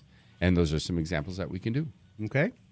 So what I typically do, I do an international wine party at my home every year with a group of friends where I assign a couple their own country and they bring wine and food from that country. And I'm wondering if you could kind of incorporate lessons from that country. MC it. Into Yeah. the wines that are Yeah. Kate, absolutely. Yeah, that sounds fun, and that's certainly in our wheelhouse that we can provide you that kind of a customized service. Absolutely. So reach out through the website. And Yeah. WineAcademyofUtah.com. Yeah. Thank you. Dr. you. Look forward Neal, to it. Dr. Neal is volunteering. Thanks, Kate. All right, Kate. Let's go to Thomas. Hello, Thomas. Hi. What you got? Hi, Jimmy. Good morning. Thanks for letting me listen. Yeah. What's your question? Hey, I got a question on how to make my homemade maraschino cherries better. I made a batch of cherries this summer with some fresh local Utah fruit. Washed them, pitted them, cleaned them, made a simple syrup, and added a good chunk of rum. Just want to know how to make them better. They're okay, but I just want them to pop. I want to be a little better. No, I love it. One thing that we recommend is letting the cherries sit and rest before you start soaking them. You want them to ripen a little bit more. Think of a banana, the ripeness of a banana. If you what you're doing is we're using the cherries right now for them not popping. It tells me that you're putting that banana in as a perfect yellow color. You want them to kind of get a little browner. To increase the sugar level in there, dehydrating. So what I'm saying is rest your cherries out on the counter over wax paper, put a cloth over it, or maybe another piece of wax paper because you don't want the cloth to absorb the juice. But my point here is you want to dehydrate them a little bit, not with any equipment, just naturally on the counter, and then go ahead and put them in your mason jar and simple syrup and a good chunk of the rum. I bet the best piece of advice from all of that is rest your cherries, I think. Yes. Rest your cherries. Rest your cherries, man. Thank you, Jimmy. Ripen them up. You got it, brother. There you go. Yeah. We got some 877-602-9696 is the phone number. You can get a last-minute question, and we got some text questions. What's a good beer to start with if you don't like the taste of beer? Here's my answer. You don't have to drink beer. Yeah. Don't drink beer. That's me. Actually, I would say, Beer's like Jimmy, Prosecco. you probably agree. Drink one of these. Yeah. A spaghettis or a shandy or It doesn't taste like beer. Yeah. No, absolutely. And there's some fruitier beers. Hefeweizen's a real popular introductory kind of a stout. Yeah. Hey, Jimmy, I'm floating the river this Sunday. What should I be drinking? Slap in a bag. As much as possible. Grab some boxed wine. There's some high quality ones out there. And canned cocktails. Canned cocktails. I love the, just break down the cardboard box that the boxed wine is in. You'll find that it's a 3-liter bladder. And it's got an on and off spout. It's perfect, and it floats well and keeps nice and cold between the legs. There you go. Rest your cherries. Yeah. I got a text from a bartender in Park City. Miller Lite bottle shortage around these parts. Glass problems. Well, there you go. All right. How do you spell spaghettis? So, SPAGHETT, There if you I go. recall correctly. what do you think would pair well with kimchi jjigae or bulgogi? Well, my answer is soju. There you go. Yeah, I'm not fond of it, but that's what my wife has. I love soju. Gruner Veltliner is my go-to wine for that style. Yeah. There you go. Let's see. I looked up some unusual cocktails. Yeah. The bull shot. You know what that is, Jim? The bull shot. Hey, can you make a bull shot? Instead of it's like a Bloody Mary, but instead of tomato juice, you use bone broth or beef bouillon. That sounds terrible. Well, no, it's great. I've had them. You put Worcestershire sauce in it and Tabasco, lemon juice, salt and pepper, Yeah. and vodka. Yep. And it's like And you drink it cold? yeah. Yeah. Cold bone broth with. Okay. So you have like little pipettes that we did a series of different styles of Bloody Marys at the Copper Onion. Ryan Lauder came back from New York, was all inspired, and we totally did a series of various, you've got that, you've got the one with tequila, you got all the different styles. Yeah. And it was a lot of fun to be able to do it. And we did it in a small glass, so it wasn't this big monster pint glass. It was the Pilsner glass that you have there. We used to drink, when I worked in the bar business, we used to like to drink, we called them bloody bull shots. And it was just beer and Mr. and Mrs. T's Bloody Mary mix. Sure. My only exposure to the bull shot is Rodney Dangerfield in Caddyshack ordering, "Hey, kid, can you make a bull shot?" And the kid goes, "Hey, can you make a shoe smell?" Yeah, very funny, very funny. The pickleback, we've all heard of that. Jameson's whiskey followed immediately by a shot of dill pickle brine, which is actually the nice. acid of the pickle brine, the acidity there cancels out the harshness of the Jamie, so that's where it becomes nice and smooth. Oh, and I've done this, and I didn't know that it was a thing. A pickletini, gin or vodka, vermouth, and then brine, pickle brine, or kimchi juice in it, and then garnish it with a baby corn, pickled baby corn, or a kimchi leaf. These are all I don't. Yes, I'm not strange. I'm not. No, it's trying good. any of I've these. done that. I've done it. It's actually good. It's just a martini with some pickle juice added to give it some. Yeah. Yeah, give it a little. Katie says, "I went to brunch with Claire." Yeah. Your sommelier that helped us out at the events, and had the best Bloody Marys at Lake Effect. Nice. Yeah, they do a good job over there. And picklebacks are the best. Yeah, excellent. Let's see. Boxed wine bladders fit into a Camelback. Those hose sips. Oh, that's There you smart. go. The hose slips right over the valve. That's funny. Really? Cement Dave, look at that. You're hydrating. Nice. Well, Strong work right there. Getting a little science in there, That's Dave. from research and development. Indeed. All right, you got a lot of events coming it's up a here. fun next week. Help me out. Sign up for next Tuesday, Basics of Wine Tasting with Lifelong Learning. Oh, yeah. Thursday, the following Thursday, wine tasting at Kiln co-working space over in Holiday. If you haven't been over there, fantastic space. You can get tickets on that in Eventbrite.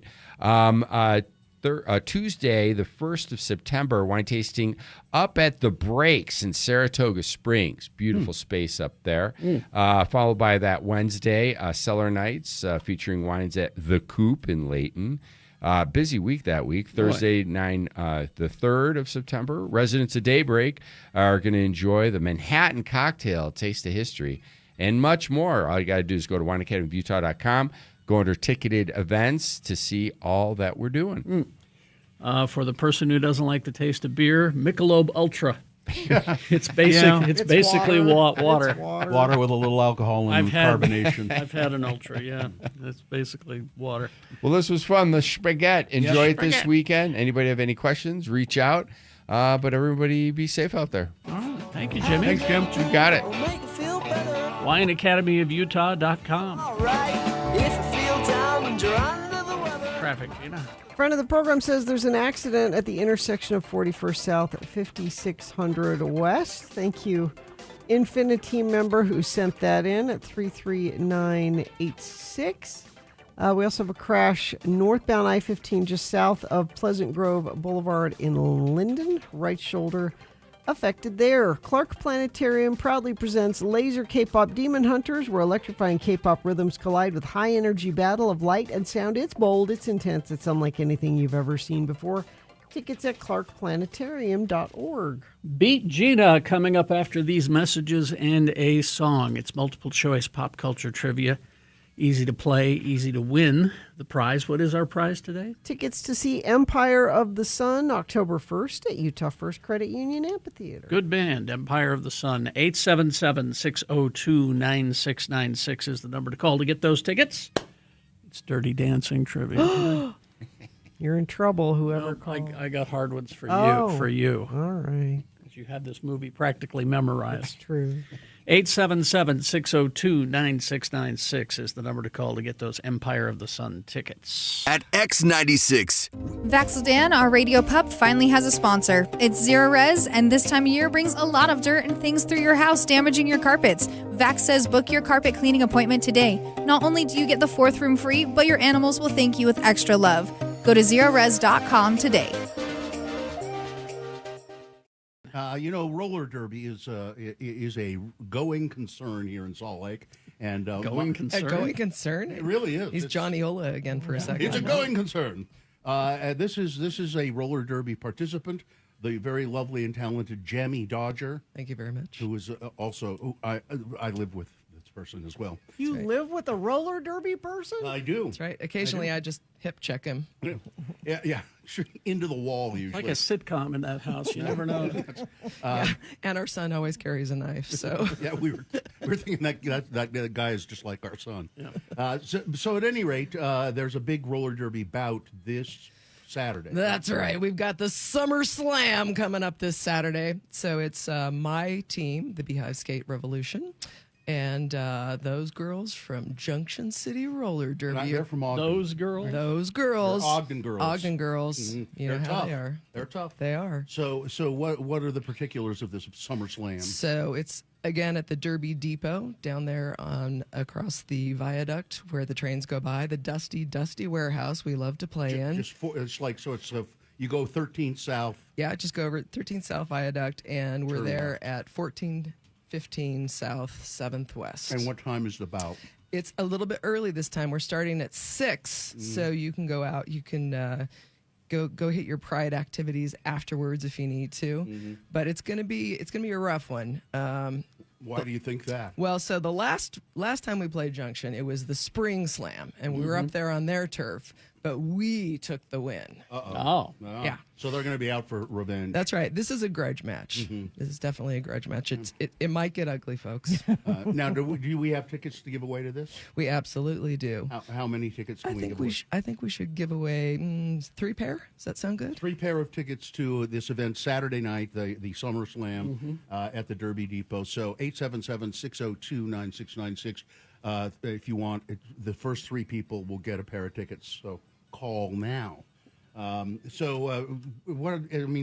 Junction. I know Ogden girls. You know what I always say about Ogden girls. I don't know how happy they're going to be to hear you say this about Ogden it's girls. a compliment. Ogden girls are slightly slutty in a really good way. We have someone on the hotline who who's very upset. Who is it? Uh-oh, you've done it now, Bill. Malibu Harpy is who is Malibu Harpy? She's a Junction skater. Yep, I'm here. Heard everything you said.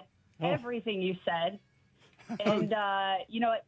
Trainwreck 316 says that we're going to knock y'all off the track. Oh, well, that's rich coming from a team who's already been stung once.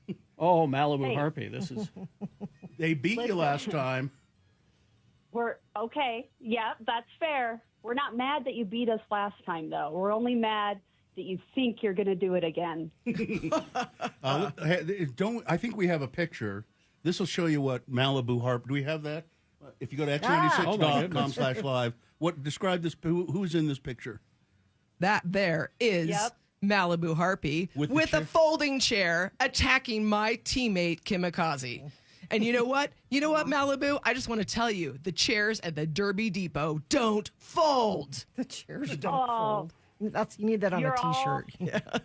all sparkle and no sting. Well, That's all you'll ever be. If they don't fold, it sounds like they'd be more dangerous. Honestly.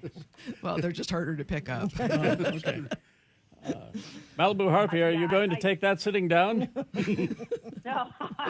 You know what? A bee sting versus a freight train, just not even worried about it. And I'll never be worried because the cream always rises to the top. In BSR, you're nothing but skim milk. Oh, my goodness. Whoa. That's some tough talk here You from know Malibu Harpy up north. Yeah, it sure is, Gene. Whatever you bring, we're going to be ready. No matter what, because we play by the rules, unlike Junction City. Are they cheaters? No. Good shit to think about that. Good comeback, Malibu. That was no. This is totally serious. We can sleep at night. It's not my fault that they brought roller skates to a chair fight. Oh, It's not my fault. So the chair fighting league is meeting this weekend. Yeah, and you know what? The chair fighting actually came from Flashdance because you are right. We are a little slutty. I'll give you that. but we're also a little crazy. Yeah. So Well, that's what I like. That's what I like about Ogden girls. I grew up with y'all, you know. Yeah, it is. They do have that little glint in their eye that you're not sure. Yeah. Are they absolutely sane? Yeah.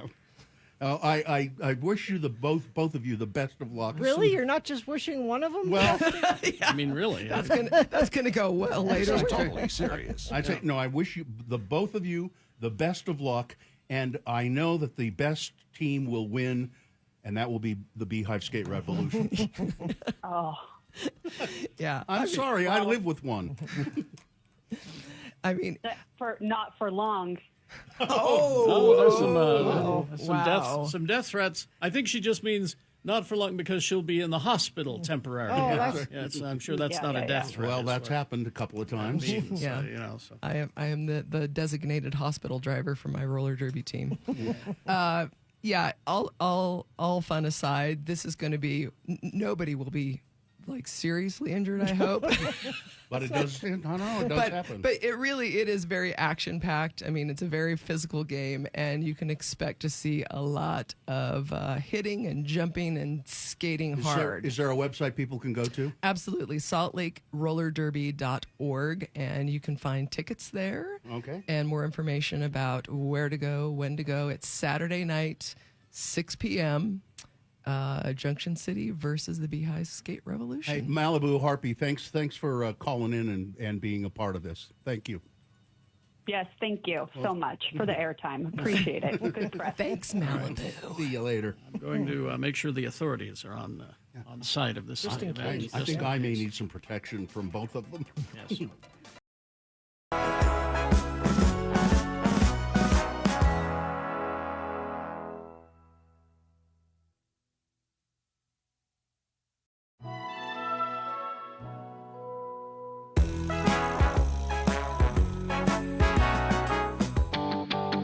Vaxel Dan, our radio pup, finally. I know it's hard, but just try. It's time to play Radio from Hell's Beat Gina. I'm Johnny Ola for Star-Kissed Tuna.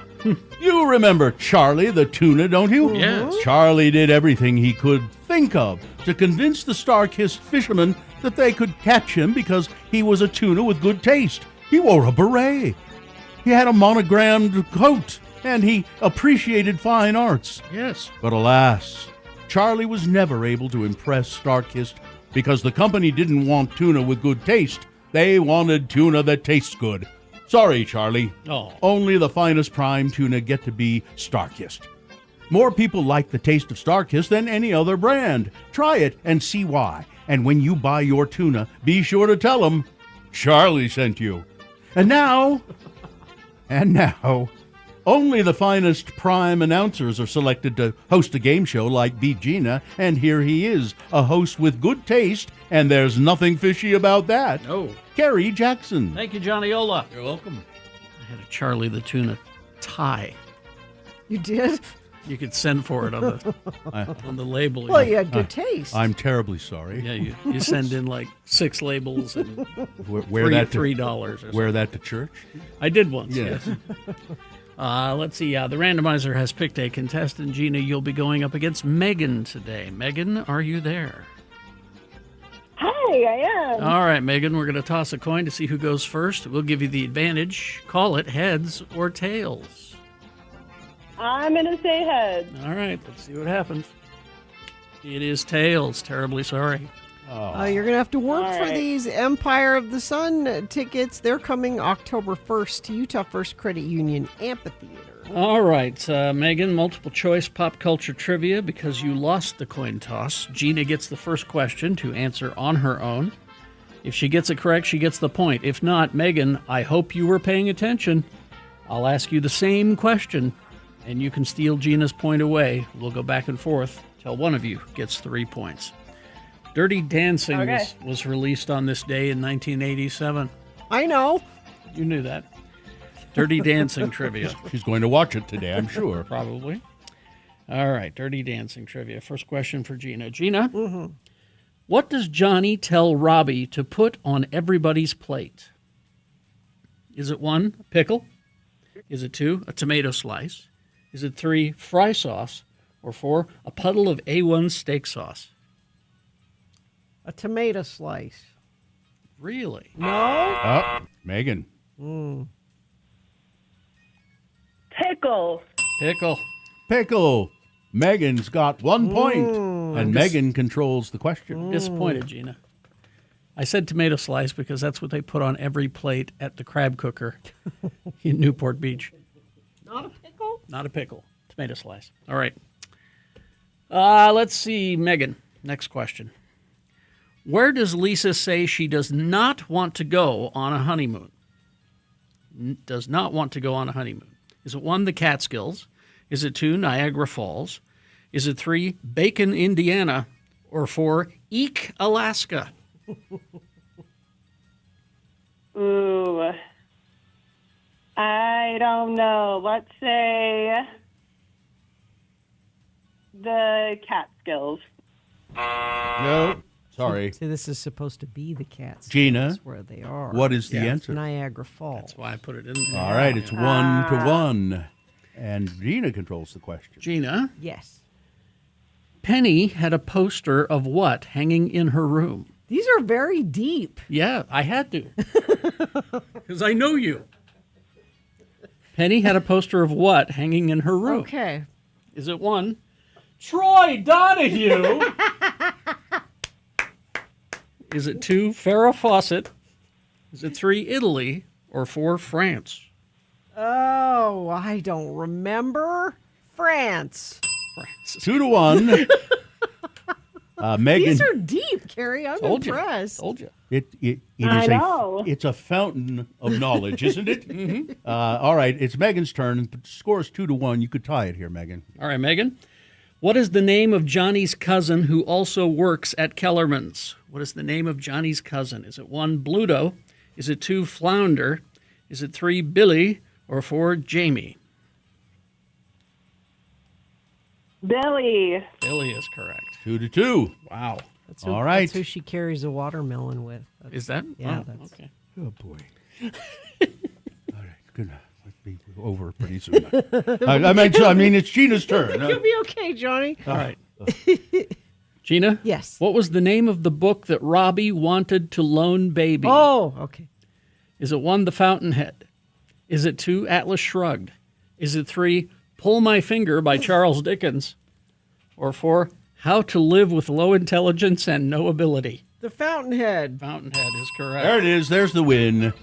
Dirty Dancing. She pulls it out, as we knew she would. Sorry, Megan. Oh, Megan, it's okay, though. Okay. I've enjoyed this time with you, and I think that deserves a prize, even though I beat you. I'm going to give you these 2 tickets to see Empire of the Sun October 1st at Utah First Credit Union Amphitheater. All right.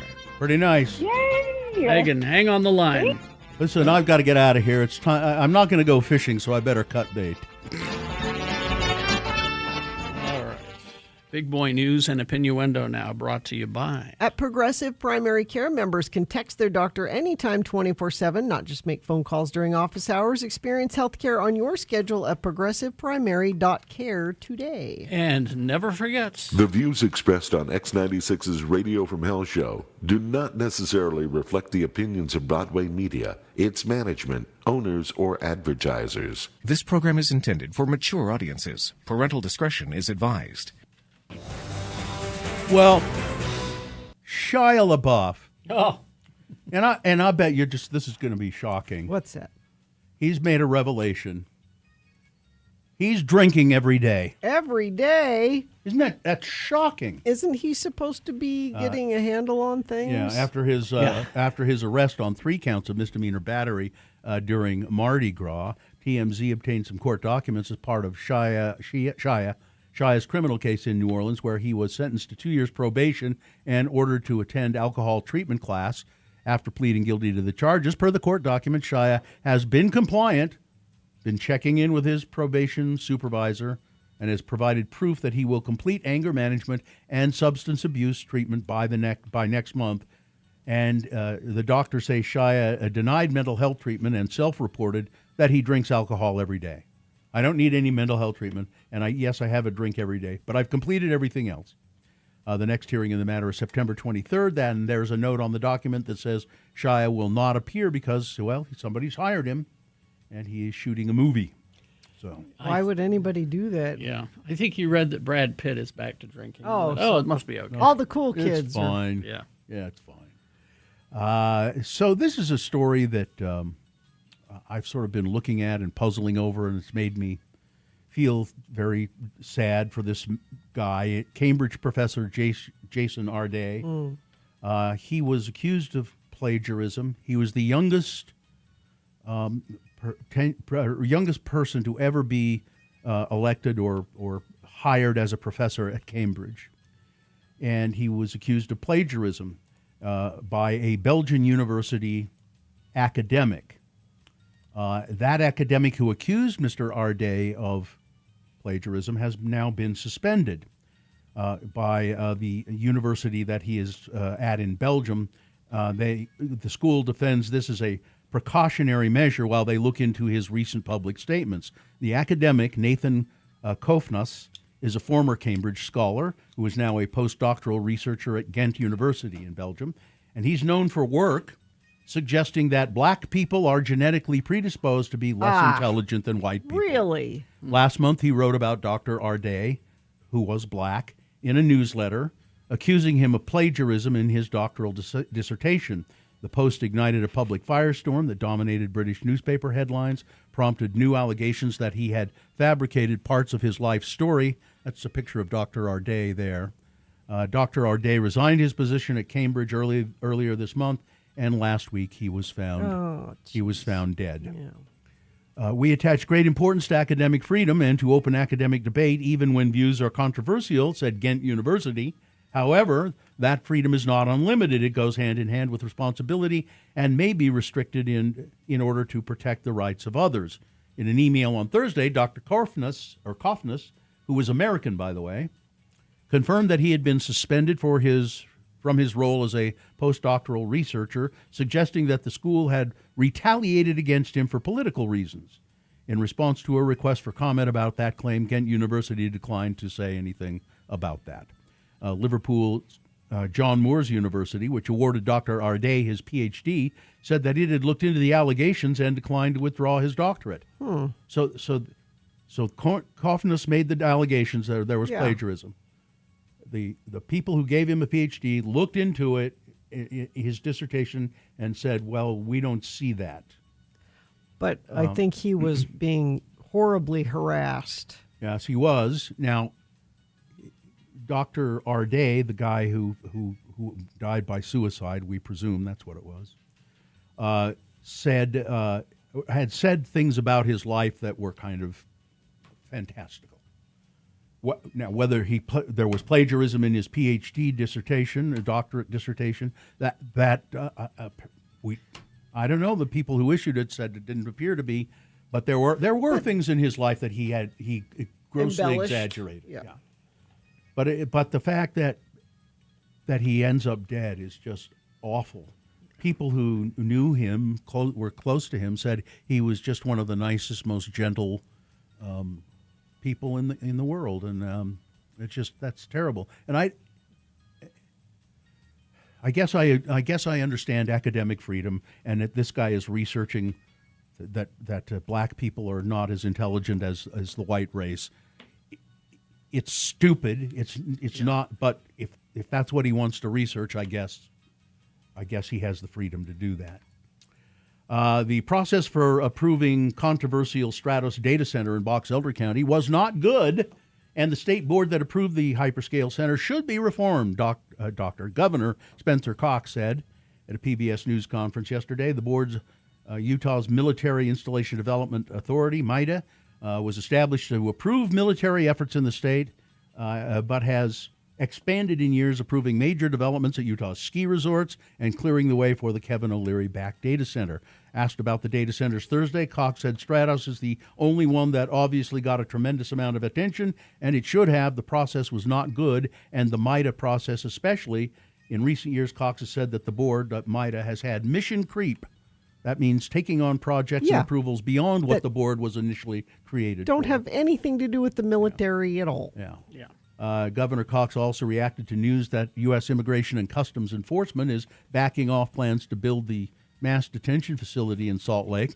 Quote, the litigation has not been dismissed, so I can't say a lot right now, except that I'm very grateful for the conversations that are happening and the decisions that are happening in that space, he told reporters.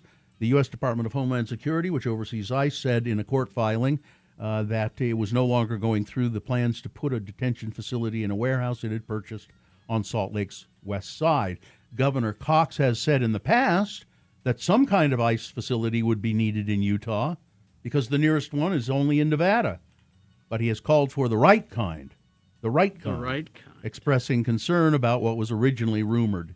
Even under the Biden administration, they knew we needed a facility here, Cox said, but it needed to be the right size and the right place. How about we have a facility here that lets people come and work out their paperwork issue with judges and immigration lawyers and social workers? Why? You know, how about the right that? way. Yeah, let's That's just coddle my- them. Let's just coddle these undesirables. That's a suggestion. The brother of Donald Trump's aide, Natalie Harp, has criticized his sister's, quote, sad and unhealthy obsession with Donald Trump. Have you read the letters? Yeah. Daily a little bit. Beast published the.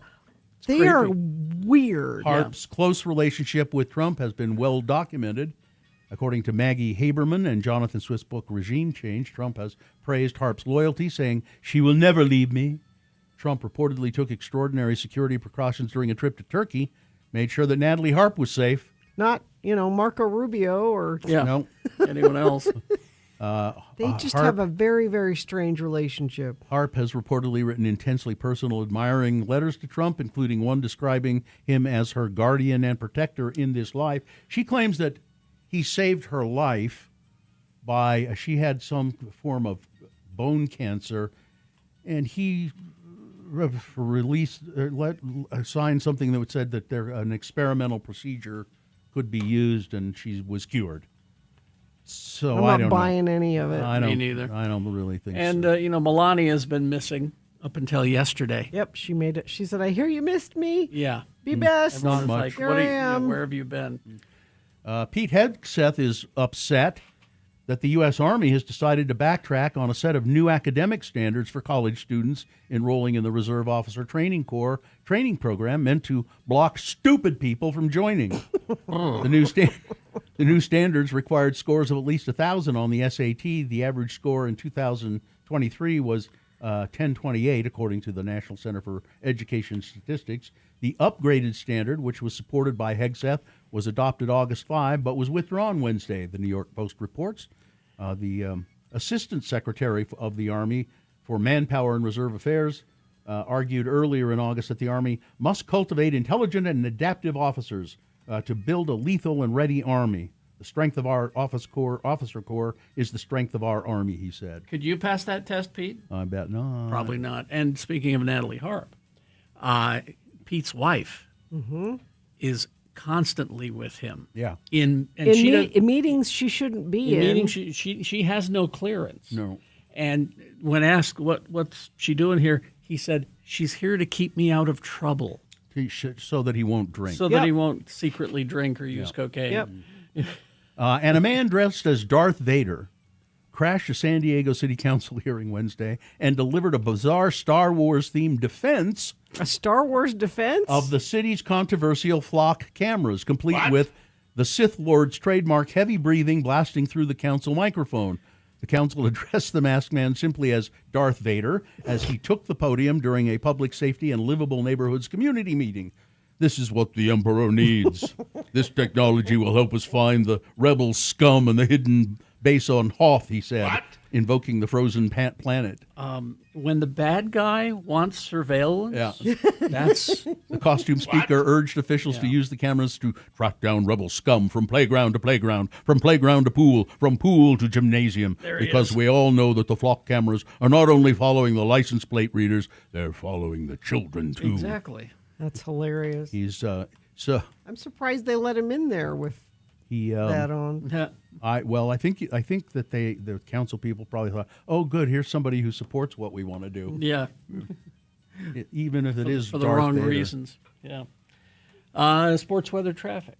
Well, Kylie Kelsey dropped an adorable new title for her sister-in-law, Taylor Swift, on Thursday during an episode of her Not Gonna Lie podcast. While discussing her long-documented desire to get a family pet cat, despite her husband Jason Kelsey's wishes, the mother of four noted that she has several family members on her side. Quote, I grew up with cats, Kylie explained to Leslie Mann. So I grew up in a cat-dog house, both at all times, and now our kids have influences in their life. Aunt Taylor is a big cat person, and she is encouraging us to... This is sports. Let's see. Real Salt Lake, they play Orlando City tomorrow at 5:30. Utah Royals play 8 o'clock tonight against San Diego. Salt Lake Bees lost last night to the Reno Aces 5-8. They play again tonight at 6:30. It's college football night. They want you to wear your college football gear to the game tonight at 6:30. I don't have any. You don't have any college football gear? Well, we need to get you some, Bill. I don't want any. Oh, okay. Well, let's see. By the way, Carrie, the traffic coming up will be sponsored. Weather is sponsored by the Art Garden. Go there. It's your summer plan. Free live music, art, lawn games, beer garden, Main Street every Thursday and Friday, 5 to 8. Details at downtownslc.org. We have a heat advisory in effect today. 101 expected for a high. Afternoon thunderstorm chance is 30%. That kind of hangs around all weekend long, those afternoon, evening thunderstorms. We do drop down below 100, though, it looks like, for the rest of the weekend. Stay in the mid to upper 90s. Traffic, let me see if anything new has happened. We've had a really good commute this morning, and it seems to remain so. Haven't had anything reported by UDOT in about a half an hour. The last thing they said was a crash northbound I-15 just south of Pleasant Grove Boulevard in Linden. And I'm checking our message stream to see if anything's come in there. No, but that's where you come in and let us know what you're seeing on the roads. If it's safe for you to text 33986. Traffic brought to you by. Save $100 on Aereo's summer AC tune-up. Just $49 gets you a thorough 40-point inspection and performance check. Book today at aereohome.com. All right, best question of the week coming up after these. And then, of course, just after 9 o'clock, the Boner recap games. Stand by for all of that.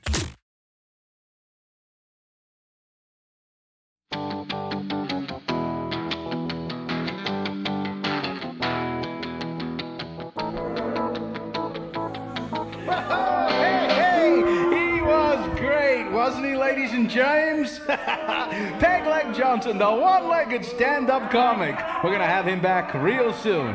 Now, don't go away, folks, because in just a few minutes, you're going to be laughing your butts off with our headliner, Gallagher! Gallagher! You know, the guy with the watermelons? Yeah, well, anyway, it's time for a special treat here at Bananas, the best comedy club in a shopping mall in downtown Sheboygan. Please welcome the comedy stylings of Little Tommy Little, the 3-year-old stand-up comic! Thank you, folks. It's great to be here. Now, stop me if you've heard this one. Why did the little moron saw his toilet in half? Get off the stage! I'm sorry. Uh-oh. Uh-oh, mister. What? Mister, is that a bug in your drink? Where? Made you look, made you stare, made you lose your underwear, stupid head booger face.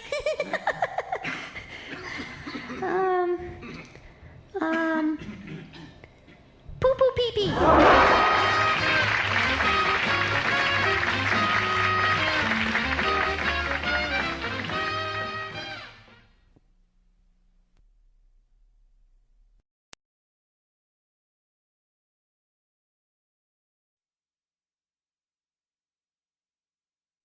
God. God. Spell it with me now. G-O-D. Like you wouldn't know that already. Anyway, we'll use the word God in a bit of conversation between our two Utah buddies, LeVar and LeGrand. The boys are at Lagoon attending LeGrand Ardenne's family reunion. Again, the word is God. Glad you could come to Lagoon for my family reunion, LeVar. Well, it's nice of you to invite me, LeGrand. I don't have no family of my own. Come to think of it, I don't have a last name. The Dunn clan sure is numerous, though. Well, it's fine old polygamous stock, LeVar. Your granddad had more than one wife? 10. That ain't nothing. My actual dad, he had 3 wives, too. Well, how come you never had more than one wife? Well, I tried, believe me, I tried. I wanted to marry more girls than Midge, but I just couldn't seem to interest none of them. Besides, Midge said she wasn't really for it. Said there wasn't enough man in me to go around, whatever that means. Hey, listen, which ride you want to go on before the kids find us again? Well, let's go on the Sky Ride from the north end of the park so as we can look down to Bountiful. I want to see if I can see the new temple up on the hill there. You can see it for a long ways. I was driving down from Ogden, up there cruising for stuff at the DI. You know, that's a really good DI up there. Anywho, you can see that Bountiful temple from Cherry Hill on the old highway, but then you lose sight of it when you drop down here by Lagoon. Well, I've actually drove up to it. Drove around that temple and such. And how'd you get there? Just drove down I-15 and then got off at the Bountiful exit and then headed east. Just got off at the main Bountiful exit, huh? Yep. Hey, you know what I need right now? What's that? Need me a slush puppy. It's god-awful hot out of here all of a sudden. Sure has. And nothing will cool you off like a slush puppy. They got all the flavors? Yep, they got the blue, the red flavor, the green flavor, and the most cooling flavor of them all. Yeller. Got 'em all, huh? Got 'em all.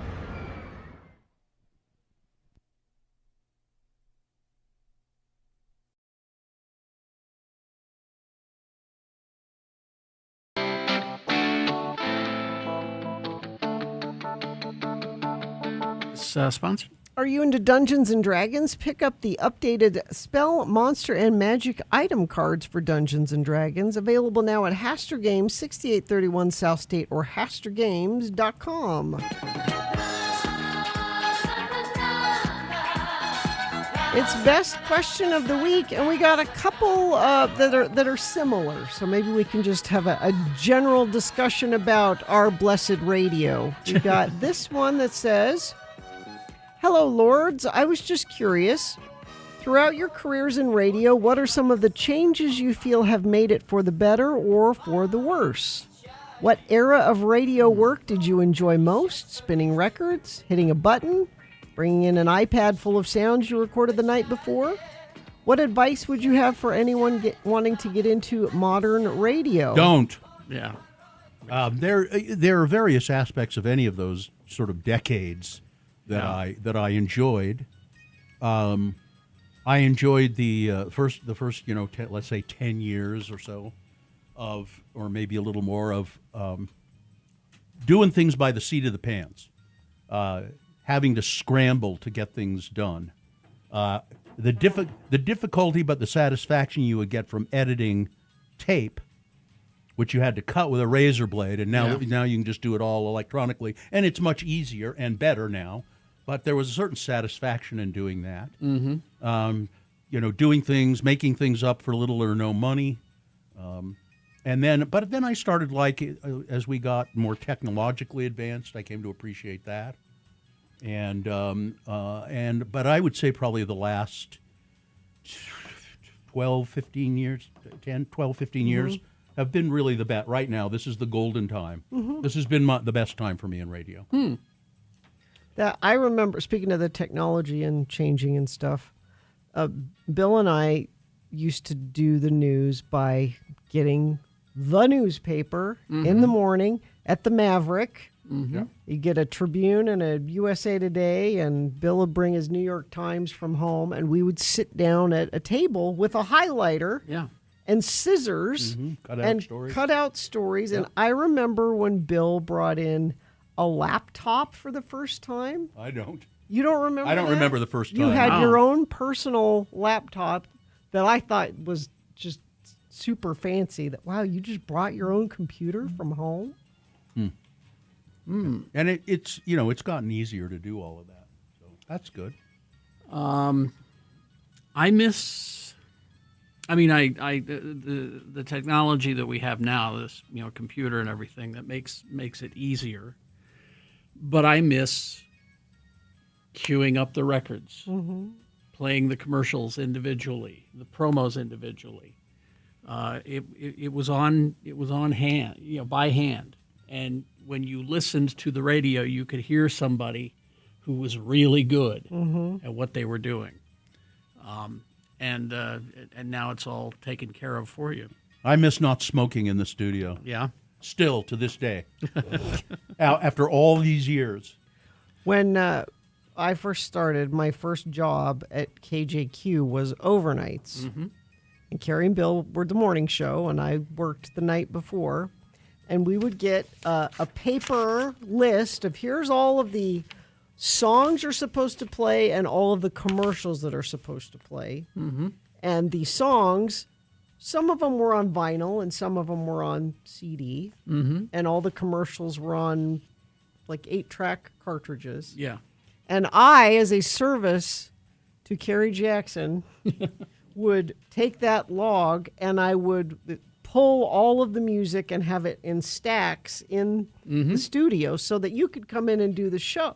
You know, the computer does that for you now. Yeah. But I would have it all in stacks so they were ready to go for Radio from Hell show. Well, and even before that computer printout list, there was a time when you had file cards, and each file was had a different letter on it. And then there was a clock that somebody had drawn up in the studio, and you knew that you had to play an A at the top of the hour. A was usually the new songs, the hits. C would be, your old classics, and you would have to individually go through the file card, and you would pick the songs using the file card, because that's the rotation to make sure that you weren't playing the same songs all the time. And you were able to pick songs that would segue together pretty well. The rule was you can't go more than 3 deep in the file card, and you can't skip the A's. You had to play the A's as they came up. And now it's all just programmed. And now it's all. What are some of the other aspects of that question? Yeah. Let's see. What advice would you have for anyone wanting to get into modern radio? Don't. Although you say that as a joke. No, it's not a joke. Don't we want to keep this going? Katie, hello. Katie's like, hello. I love it when people still care about this. I like it don't when say they don't. still care. But I mean, I would just say, expect. Don't. What? Where you going? Don't expect anything but heartbreak. Okay. There may be a You're little bit of lucky heartbreak here. and talented, but I you're am lucky. I am very lucky. I put that out there in the world. I am very lucky. I know. Again, it's not always what you know, but who you know. But also, if we get younger people, if we keep pulling new people, guess what? Radio will still grow and be a thing. Amen. And you can change it your way. I just started my own EDM show. Come on, guys. Here's the argument against that. You get new talent in here, and you get new people, and the people who manage you don't know what to do with them. Well, yeah, There's that. That's why my age group, where we're coming up in the company. There we go. That's the word. We want it to change for the better, but we also need to bring our generation into it now that we're in our 30s. But there's also different interests out there, which is why I started the EDM show, and people Tell are very... people when they can hear that, Katie. Saturday nights, 1 to 2 a.m., technically Sunday mornings. It's called Elevated Evenings, and it's on The Beat, our sister station, 92.5. I love that there are still young people that are interested in it. The problem that the industry has right now, and the industry, as usual, can't self-examine and figure this out, they keep firing on-air people. There's been a lot of that lately. But management and sales never get fired. Okay, here's the problem with that. You're affecting the product that you're selling. You're making it worse. And then you have to run promos that say, we're not AI, we're real. Stop firing the on-air product. Stop damaging the on-air product. Well, they feel like because it is all run by computer that you don't need real people. And that's the thing that makes real radio, good radio, different, is having real live people in Agreed. studio. Well, but there's no training ground for them. You know, you just throw them in there, and then it doesn't work. And I mean, not necessarily. I mean, if you're really passionate about it, you do what Gina and I did. You go to the radio over at the university or College radio, or you know, be an intern yeah, here. and you start from the basics. I mean, we started in KU radio. So grateful for that. But also, it's something that I wanted to do, so I was willing to do the training, no matter what it took. So, it's a miracle that I've been doing this for 47 years, I think it is. it's incredibly impressive. It's just luck. It's a miracle. I could have been gone any number of times. Early in my career, I could have been gone because my paychecks kept bouncing. You know. Oh, yeah. Why didn't I just say I can't do this? Remember, we used to race each other to Key Bank to make sure that our paychecks. And then cleared. later on, you know, it was confrontations with management. Why don't you just fire me then? You know, no, I won't fire you, and you can't quit. Actually said to me. Yep. That's the name of the cassette. That's the name of our of our cassette. I won't fire you, and you can't quit. But yeah, I keep reading every morning about more on-air people being fired, and I'm like, that's not the problem. No. The problem is the management and sales. That's where they're falling down. Spotify, you can play whatever song you want, whenever you want. All of our podcasts are on Spotify. But I mean, what can't you get? The people. Exactly. That's what you can't get. It's you know we have really good salespeople here, and they know how important the product is that they have to sell. They really do know that, and but I think a lot of times they're just, but it's harder for them too. I mean, it's becoming a harder job for them. Look, COVID screwed everything up. Let's Well, be even honest. even before that, Fair. because there are so many outlets. You know, there's video games, there's streaming, there's all the music services. It makes it more difficult for them to sell the product. The rise of social media. Yeah, but we've got our stuff figured out. We're doing and performing. It's their problem. They need to self-examine and figure out a way to do it. Not fire the product. Our blessed radio. Yeah. Our blessed radio. Don't worry, it's still going. Well, You keep it going, Katie. I'm going to keep it going. I'll be looking for a job from you, Katie. Okay, I'll hire you on the spot. You can be my intern. Okay. That's best question of the week. Email us your questions, radiofromhell@x96.com, and we'll yammer on about whatever you want. Friend of the program says traffic report accident at the intersection of 41st South 5600 West West Valley. Looks like there's also a fender bender 41st South eastbound. Thank you, whoever sent that in at 33986. The Mountain Mixer is Park City's annual cocktail competition, back for 2026 and emceed by our own Bill Allred. 21 original cocktail entries narrowed down to 10 finalists competing live for the championship title Saturday, August 22nd at Silver Lake Lodge. You must be 21 or older to attend. Text the word MIXER, MIXER, MIXER to 33986 now to win tickets. By the way, programming note, Bill is off next week. And I don't know why I'm off next week. I think you're being forced to. So we'll be running best ofs Monday and Tuesday. But then Carrie and I will be here Wednesday, Thursday. Friday with. We Nick. have competing vacation crossover things. Nick and Todd will be here to assist. All right. KXRK Provo Boner recap game coming up after these messages and a song. It's easy to play the game and win it. All you got to do is call us and tell us who won the boner this morning. If you were listening, you already know. If you weren't listening, I would cheat today.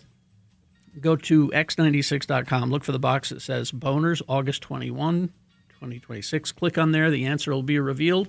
Call and tell us what that is. What is our prize? You can get tickets to the Utah State Fair. State Fair tickets, 877-602-9696. It'll all happen right after these messages and a song. Stand by for that. Garbett Homes. These are really nice homes that they've built in Murray. the gallery, they're calling it, a collection. I think there might be a single-family home or two left in the collection, but the townhomes, there are several of those, beautiful 3-story townhomes that Garbett has built, 2- and 3-bedroom floor plans, a lot of flexible space, and they are priced very competitively, the 490s to the 530s, and there's just great advantages to living in this area. First of all, everything is landscaped and already done. You don't have to do any lawn mowing or anything like that. That's all taken care of.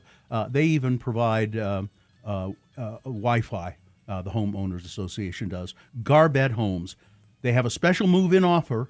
When you sign on the dotted line, you will get up to $15,000 to use any way you want it, plus another $2,500 toward closing costs if you just mention us, Radio from Hell or X96. Schedule a walkthrough. I think you'll be impressed. GarbettHomes.com.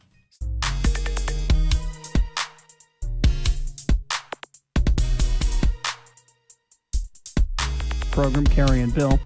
And let's see, it's time to check out the answering machine. Have you... Yeah, go ahead and access it. We have an answering machine here at work because, well, we don't like personal calls at home. I use my phone at home for outgoing calls only. Hi there, you've reached the offices of Carrie and me, Bill, the Radio from Hell guys. And if you have anything to say to us, we're not picking up, so wait for the beep. Usually these calls come in after hours. I mean, after we're not here, Yeah, that is. after right? like 1 or 2. It's rewinding. Yeah. Hi, Mr. Allred. This is Dr. Arnold's office calling. Oh. I have what I hope is good news for both you and Samantha. Samantha's definitely pregnant. Hey. She's a very healthy bitch, so we anticipate no problems. She's about a month along. Good. So she should deliver in about 2 months. Our No. office will be open until 5 p.m., so please try to pick her up before then. We'll have her well-groomed and ready to go. Well-groomed? I didn't tell you guys I got a Thank Chihuahua, you. did I? Oh, it's a Chihuahua. It's a little. I got a new little dog. Oh, they're so cute. I know you They got are. little beady eyes. Yeah, they are. Gonna have Hi, pups. Carrie. This is Libby Weaver from Fox News. Oh. Hey, would you stop leaving your underwear in my mailbox? Again? If you don't stop, I'm going to have to call the police, Carrie. Bye. Yeah.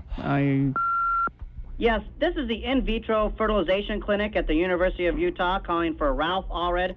Mr. Allred, we have the sperm sample you left with us yesterday, and, well, I'm not sure what to say here. The sample you left with us, it's not human. Please Bill, return our call. Bill, you're supposed to... I didn't understand. Leave yours. Not... Never mind. Hi, Carrie. This is Shauna Parsons from Fox News. Listen, you've got to stop leaving your underwear in my mailbox. This is getting absolutely turn this ridiculous. off? I have Number called two. the Salt Lake Police, Could we and turn- there is a restraining order against you, so wise up. Can we turn Bye. this off, please? Way to go, Carrie. None of any... At it Bill? again. It's Chunga. What? I got my big toe caught Oh, in the no. water spout of the tub again, and I Oh, can't no. get it out. Again? I've been here for about 2 hours, and I'm lonely, and the water's too cold. Bill, I ran out of beer, and I'm down to my last cigar. This happens to Now, you. I know you said that last time this happened, you wouldn't help me again, but everybody else has said that too. That's right. Can you come over? No. Please? No. Well, I see... Make sure you bring some soap, Well, okay? I see you got out okay. Well, I mean... finally, Again, you did this. Mike Summers came and got me out. Well, how nice of him to and he do brought some soap and... How nice. Your little sponge bag. Yeah. All right. Carrie, Al Bain from K-Bear calling. Oh, okay. Al Bain. Look, do me a favor. Quit leaving your underwear in my mailbox. we And I turn- know they're yours because I don't know anybody else that wears Ren and Stimpy and Simpsons underwear. Can we So I turn know this they're off? yours.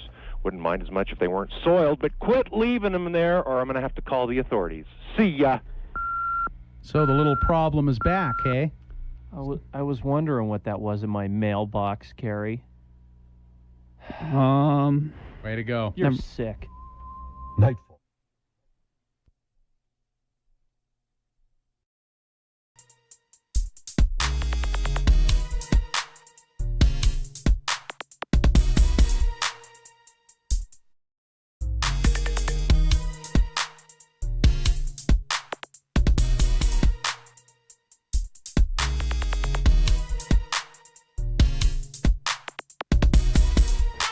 Well, I'd just like to caution Todd Newcomb. Remember, boys don't cry when they lose. Beat Todd. Hey, now. I'm your announcer, Johnny Ola.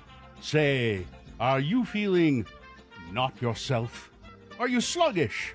Are things all backed up? You're suffering. Kinda.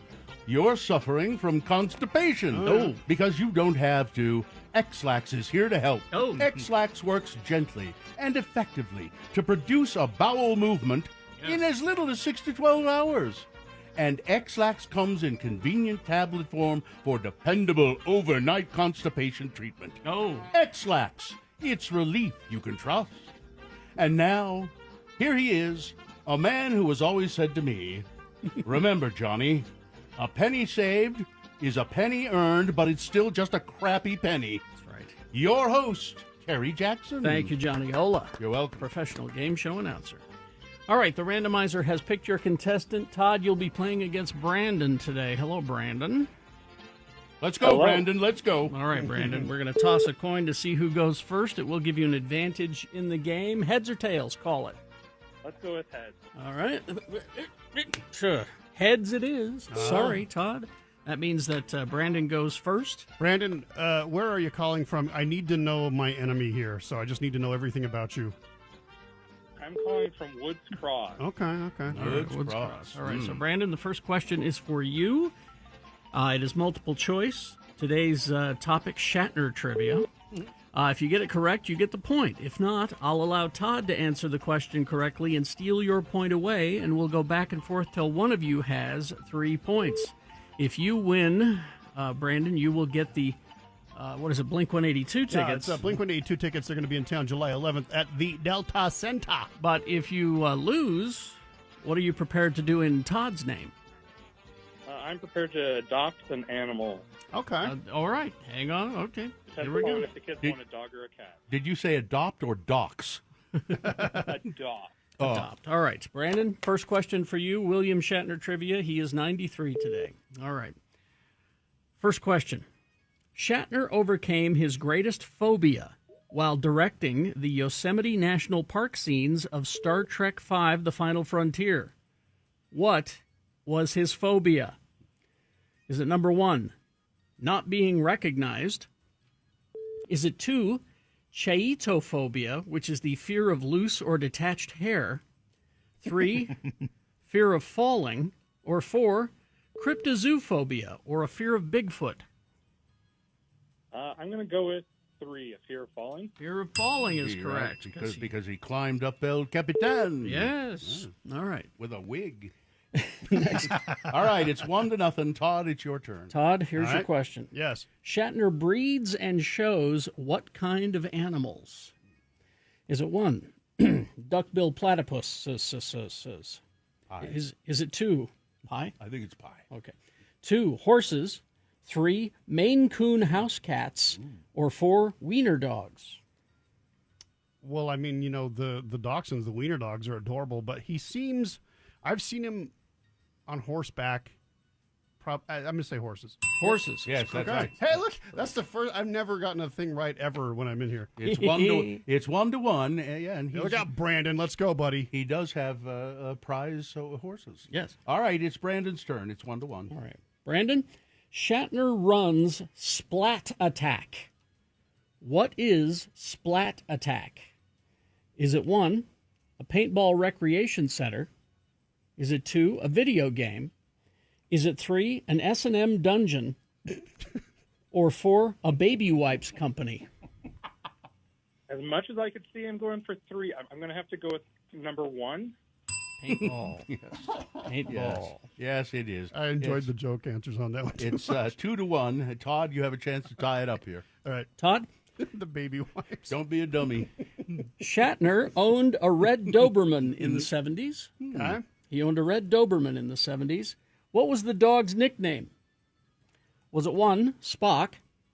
Was it 2, Hitler? So he could say, Heal Hitler. Ah! Was it 3, Kirk? Or was it 4, Samsung Smart Refrigerator? I'm going to go with Spock. You'd think that. Brandon, I think you could win the game right here. I think he's a little more conceited. I think it's Kirk. Kirk is correct. That's right. I should have known. Brandon, you win the game handily. Nicely done. You're going to go see Blink 182. Oh, my. Hang on the line. We'll tell you how to get those tickets. Listen, I've got to go. I've got a lot of plunging to do. Oh, my. That exercise. We heard from Dr. Nick in Draper. Hi, everybody. He texted. How did you know he sounds like that, Bill? I've met him. In Draper. Draper. I hang out in Draper from time to time. I didn't know that. Really? I thought you never went south of 21st Oh, South. that's changed. I do hang out in Draper now. Really? Uh-huh. Okay. I drive my car out there. I get out of the car and sit on the curb. Look for Bill. Sitting on any neighborhood in Draper. I vary it. Sometimes I'll ride on State Street, but other times up in the neighborhoods. I've also been known to hang out at Dimpledale. That's in Draper. I used to live in Dimpledale when I was a little kid. Is that Draper? It is Draper, I think. Sandy. Dimpledale Sandy. See, I hang out in Sandy too then. By the side of the road. Draper. Sometimes I get my wife to just drop me off and then I walk home. Walk home? Yeah. You get to know this town that way. It's the best way to do it. It is. That's true. I miss, actually, I mean, this is serious. I can't ride a bicycle anymore because of my screwed up foot. But I used to ride my bicycle from downtown Salt Lake all the way out through Draper and Sandy and up to the mouth of Little Cottonwood Canyon and beyond. You miss that. And I miss being able to do that because you really could see the town that way. Could you ride them electric bikes? Not too well. I tried. What about a trike? No, I really didn't like that. I tried one of those. No, they're tippy. They're tippy. I thought the whole point of them was that they weren't tippy. No, they're tippy. How about a golf cart? Golf cart. Sure. Yeah. I could do that. But that's not really getting any exercise, is it? None of that. I see people who zipping needs around that? on those electric bikes. I had an electric bike, but you had to pedal it as well. Yeah. Which was some It's a pedal assist. Yeah, someone stole it out of my garage. I have one of those. I love it. Pedal assist? No, it's a motorcycle. It's got a throttle. Exactly. I can just. Yeah, I mine mean, didn't I have can a throttle. pedal it, but I can also. Well, why bother? That's the point. It's a cheater. I'm sure you don't bother. It's a cheater. Mm-hmm. If people are watching, I pedal. Mine had no throttle on it. I might get one of those little. I mean, I see them around town all the time. They're very low, slung, and have big fat tires. Yeah. I could probably do, but I could do that. Maybe I will. All right. Boner recap. We got to do that. Okay. Then let's. It's the prize that we have to give away. Celebrate 170 years. And you're saying, we haven't been a state for 170 years. Apparently, before we were a state. That's how long ago the Utah State Fair was happening. It's going on September 10th through the 20th at Utah State Fair Park. And do we have somebody who would like to win tickets to that? Tyson is here. Good morning, Tyson. How are you doing today? Good morning. Doing wonderful. What's up with you? What are you doing for your life? I'm just waiting for the fair. I'm waiting for the fair. Good answer. I'm waiting for a turkey leg. All right, Tyson.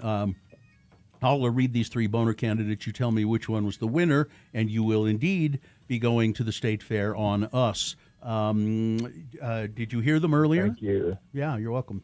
Did you hear them? I caught the last part. I missed the first one. No, you'll do fine, I think. So we had boner candidate number one. Well, I might kind of have a little case here. This is Jean Pirro, who, when she tried to bring charges against that former Olympian for vandalizing the reflecting pool in Washington, D.C., and presented her evidence to the court, the judge said, there's no evidence here. You have no evidence that he did this. So they had to let him go. This, of course, made Donald very angry. Mm-hmm. And Pirro's now trying to salvage thing by saying that evidence that was presented sabotaged my case.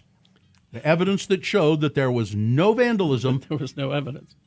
Sabotaged my case. I couldn't present a case because of that. That's really stretching it, my dear. Yeah. That's boner candidate number one. Number two, one man was a hero, and the other man likes his name on things. There is a ship, a naval ship, still under construction, It's called the USS Doris Miller. Now, Doris Miller was a man, a guy in World War II at Pearl Harbor. Dory Miller, they called him, a black sailor who, when the plane started coming in over Pearl Harbor, he manned a machine gun, a gun on one of the boats, and tried to shoot the planes down. He was a war hero. He had no experience with that gun, but he did it, and he also dragged people to safety. And they're thinking, well, maybe we won't name this ship after Dory Miller. Maybe we'll name it after Donald Trump. One man, USS Bone Spurs. One man a hero, the other man just likes his name on things. And then boner candidate number 3, of all the things this dad could have said to his son, wait here should not have been one of them. A man in Japan taking his 7-year-old and his 14-year-old, they're going to hike to the summit of Mount Fuji. And they go up the trail, and the little one, the 7-year-old, he gets tired. He gets very tired, and instead of turning back or saying, let's take a break, the father said, well, you wait here while your brother and I go on to the summit. That's really, and that's like another 7 hours probably that the kid would have had to be there waiting by himself. But fortunately, some people who are in charge of maintaining the trail found him and said, why are you here alone? And, well, my dad said I should stay here. And they called the cops, and finally they gave the boy back to his father. But what a great father that is, huh? Mm-hmm. All right, those were the 3 candidates, Tyson. Which one was the winner? Number 2. It was. One man was a hero. The other man likes his name on things. And you, Tyson, have got a couple of tickets to go to the State Fair. Congratulations. All right. Thank you, guys. You're welcome. All right, Hang on. Hang on. Katie will talk to you about it. Okay. We're going to take a break. We'll be back with some big boy news after these. Stand by for that. UtahAdvocates.com. The advocates have gotten settlements for people for years now, people who have been injured in accidents, personal injury attorneys, and they're sure they have gotten over $1 million probably in settlements for people. We should look into that and find out.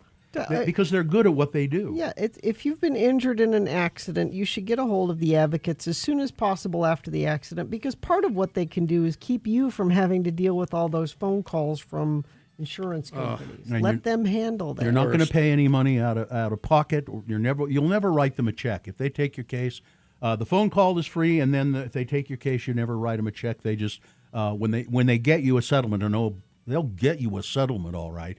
Then that's where they take their cut. So 801-355-5550. If you've been hurt in an accident, you don't know where to turn, call them 24 hours a day, 7 days a week, or chat online, UtahAdvocates.com. At X90. Vaxadan, our radio pup, finally has a sponsor. It's Zero Res, and this time of year brings a lot of dirt and things through your house, damaging your carpets. Vax says book your carpet cleaning appointment today. Not only do you get the 4th room free, but your animals will thank you with extra love. Go to ZeroRes.com today.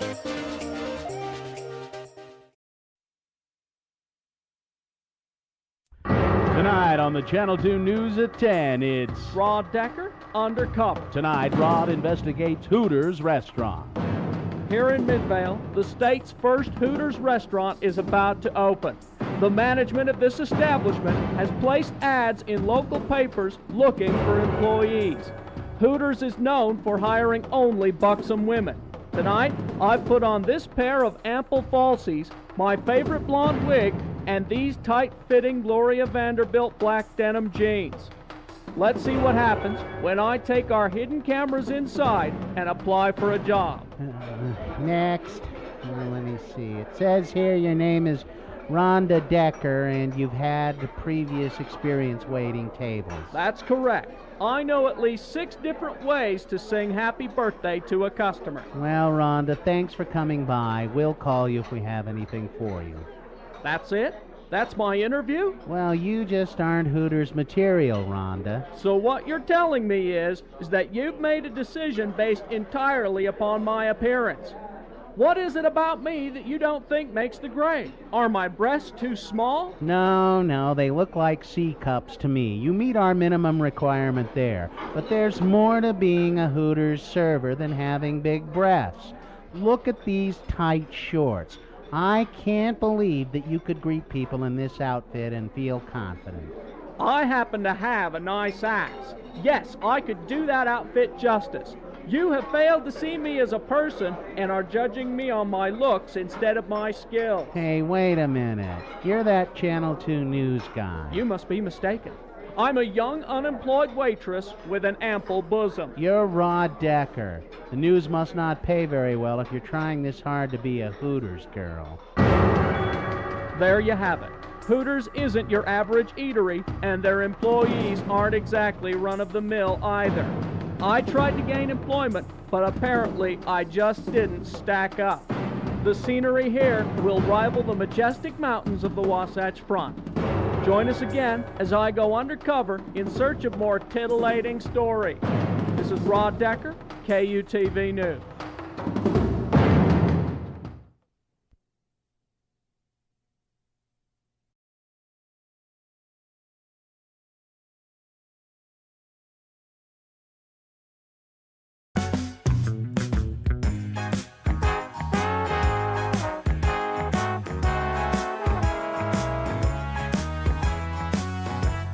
All right, 9:21. Time for Big Boy News and Opinioendo, brought to you by... Looking for assisted living for a parent or a grandparent? Discover Manor on First's personalized home-like approach to downtown Salt Lake. Learn more and schedule a tour at manoronfirst.com. And never forget. The views expressed on X96's Radio from Hell show do not necessarily reflect the opinions of Broadway Media, its management, owners, or advertisers. This program is intended for mature audiences. Parental discretion is advised. Well, football fans in Winchester, Tennessee, saw more than they bargained for at a middle school game on Tuesday night. A 16-year-old girl ran out of the stands and leveled one of the South Middle School players on the field. Wow. And then shoved him down again as he stood up. I watched the video, and it was unclear why she was doing this. South Middle School was playing Cornersville Middle School in a home game at Franklin County High School. He knows why. Officials halted play. Well, I think maybe I don't know. Officials halted play, cleared the field in the stands, and called the police. No injuries were reported, but the girl, a Marshall County School student, was arrested and faces assault and disorderly conduct charges. She has also been banned for life from all Franklin County school system properties and barred from Cornersville games for a year. We're playing the video right now, x96.com/live. Yeah, she runs out and she knocks him down and then she pushes him down, and then she just sort of walks off the field. Well, yeah, then they kind of surround the guy and then she walks off the field. I need more information about what happened here. She appeared to target a player involved. So here's what this says. She appeared to target a player who was involved in a brief on-field scuffle in the end zone following a South touchdown and was knocked to the ground herself. The sheriff's office released her to her parents, who were also in attendance. So something that happened in the end zone between a couple of players pissed her off, and she said, "I'm going to get that guy," and tackled him. The Television Critics Association have announced their 2026 award winners. These are the winners. They don't have a big deal. They don't make a big deal ceremony or anything. Heated Rivalry took home the top honor, Program of the Year. Widow's Bay earned 3 wins, including Outstanding Achievement in Comedy, Outstanding New Program, and a Performance Award for Kate O'Flynn, who is just remarkable in it. Stephen Colbert's Late Show won Outstanding Achievement in Variety, Talk, or Sketch. Colbert personally received the Career Achievement Award. The Pit claimed Outstanding Achievement in Drama for the second year, and Rhea Seahorn won Individual Achievement in Drama for Pluribus. Good. Other winners included Squid Game for International Series, The Traitors for Reality, and In Living Color received the Heritage Award. There are some others here. Let's see. Best Achievement in News and Information, The American Revolution on PBS. Variety or Talk Show, that was Colbert. I think we got pretty much all of them. Yeah. That reminds me, I want to watch the American Revolution. I know it's like 10 hours or something. Is that what's but, his name? Ken Burns. Ken Burns. Hey, you're an empty nester. You got time. I got time to watch TV. Yeah. And you got an electric bike, so watch it. So let's see what else we have here. Jake Reiner and Romy Reiner testified before a grand jury that indicted their brother Nick Reiner last month on charges to the murders of their parents, Rob Reiner and Michelle Singer Reiner. The Los Angeles County Attorney's Office confirmed the siblings' testimony to People magazine. I keep saying magazine, it's just People now. But when you say confirm the siblings' testimony to people, what people? Who are these people? Representatives for the DA's office, the Reiner family, and Nick Reiner did not immediately respond to a request for comment. Nick was charged, of course, with the murders of his parents in their Brentwood home in December. The indictment includes a new special circumstance allegation of lying in wait, which describes an ambush-style attack on unsuspecting victims. Lying in wait. Yeah, it would make Nick eligible for life without parole or the death penalty. So that addition would make him. It strengthens the charge. Mm-hmm. The indictment returned on July 20th unsealed said Nick pleaded not guilty to 2 counts of murder with special circumstances. This was a profound betrayal by someone who was loved and trusted by the very people he's accused of killing, said the district attorney.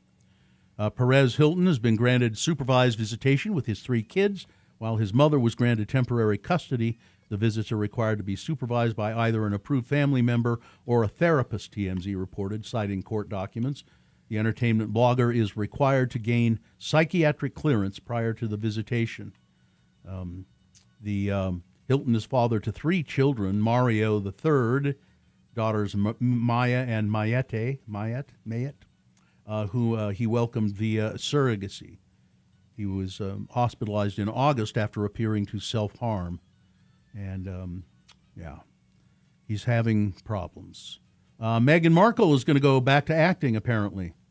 People has learned the Duchess of Sussex has been offered a major new project, marking her most significant role since leaving Suits, and one that also helped shape the timing of her and Harry's move back to Britain. It doesn't say here exactly. Is it a British show? This isn't a reality show. I guess it's going to be. See, the project was first reported by News.com, who told the BBC on Friday, told it's significant. She's excited, but it doesn't say what the project is.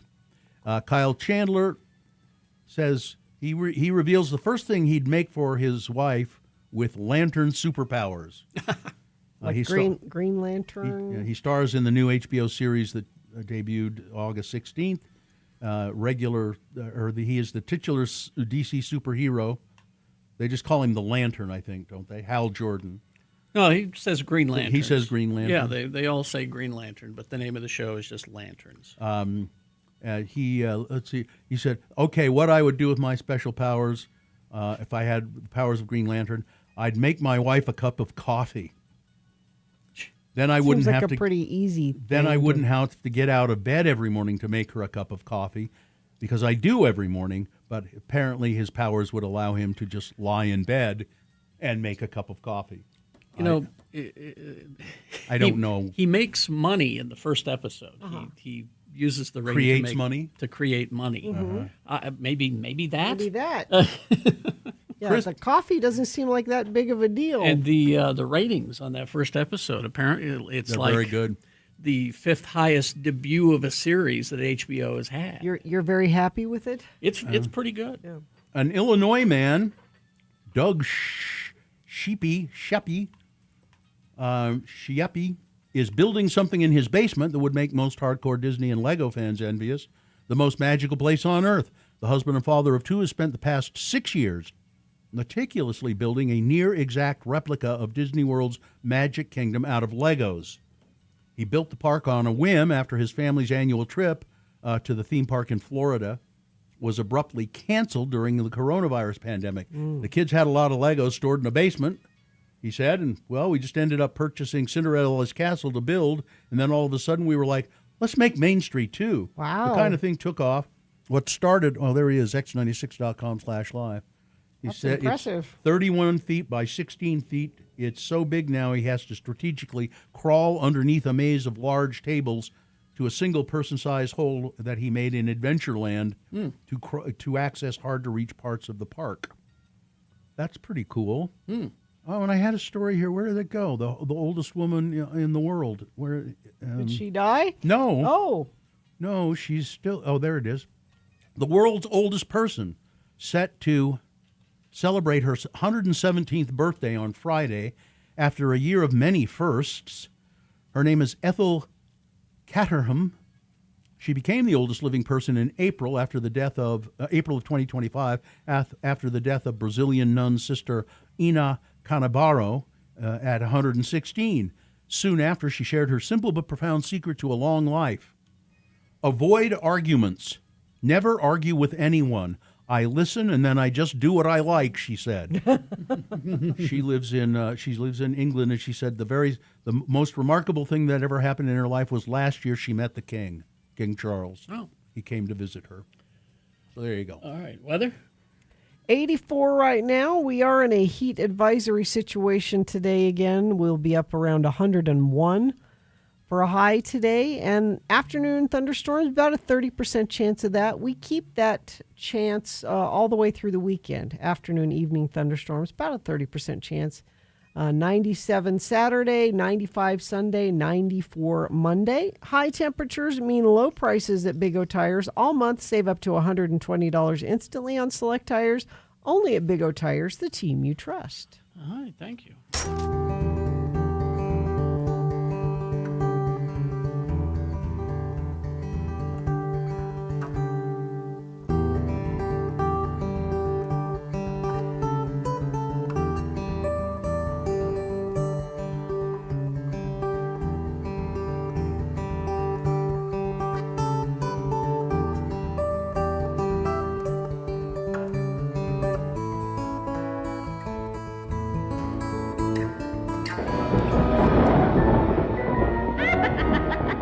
Hello, kitties.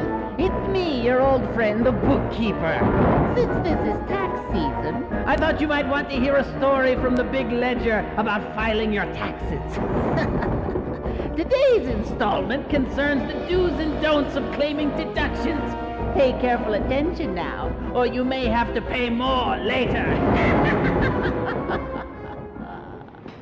Well, Mrs. Johnson, I've looked over your return, and I have a few questions about some of your deductions. Oh my, is there something wrong? Well, you've claimed over $9,000 in medical expenses. That's correct. I have all the receipts right here in this shoebox. You seem to be in perfect health. Now, some of these procedures seem a bit odd. Oh? Spaying? Yes. Neutering? Yes. Hairball removal? Yes. These are services performed on your cat. Oh, yes, I love cats. I have over 30 of them. You can't claim your pet's medical expenses. But they're like family to me. It's not allowed by the IRS. Well, could I claim them as a home improvement? How so? Well, they keep me toasty warm in the winter. They're like portable space heaters. I don't think so. Well, they shed a lot. So? Their excess fur helps insulate my house. Better R value than the pink fiberglass stuff. And no. Can I claim them as my children? And no. The government would never overlook you being 80 years old with more than 30 dependents, some of whom are named Buffy, Tabby, and Mr. Boots. Well, I've made sure they all have Social Security numbers. Well, why didn't you say so? Sign here. You can expect a hefty refund. Oh, thank you. Ms. Smith, send in Mr. Thompson, will you? Oh, The guy who wants to deduct his dog as a home security system. okay. Well, kiddies, it does pay to keep good records after all. Looks like Mrs. Johnson is in for a windfall.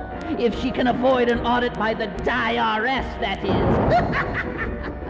Maybe the nice accountant fellow from S&M Block will go to jail for her. Remember to file on time, and if you need any help with those tricky forms, don't hesitate to ask your old friend, the bookkeeper.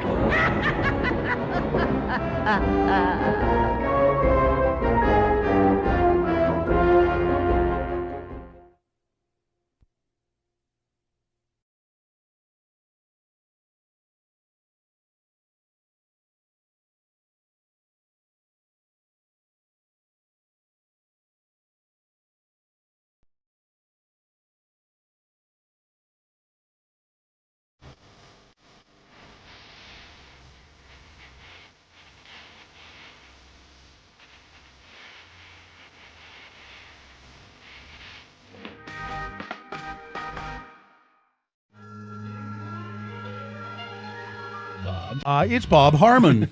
Good afternoon. I'm really, I love this event.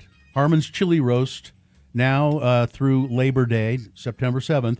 How many years have you done this? So we were just talking. I was just thinking about that. So we started in 2008, one store. Wow. We had a small little. I think we were just kind of like using some kind of a small little flamethrower to do some. Yeah. And then now we have it at all 20 stores, and now it's this industrial size 50-gallon barrel, and I think it's got like jet engine.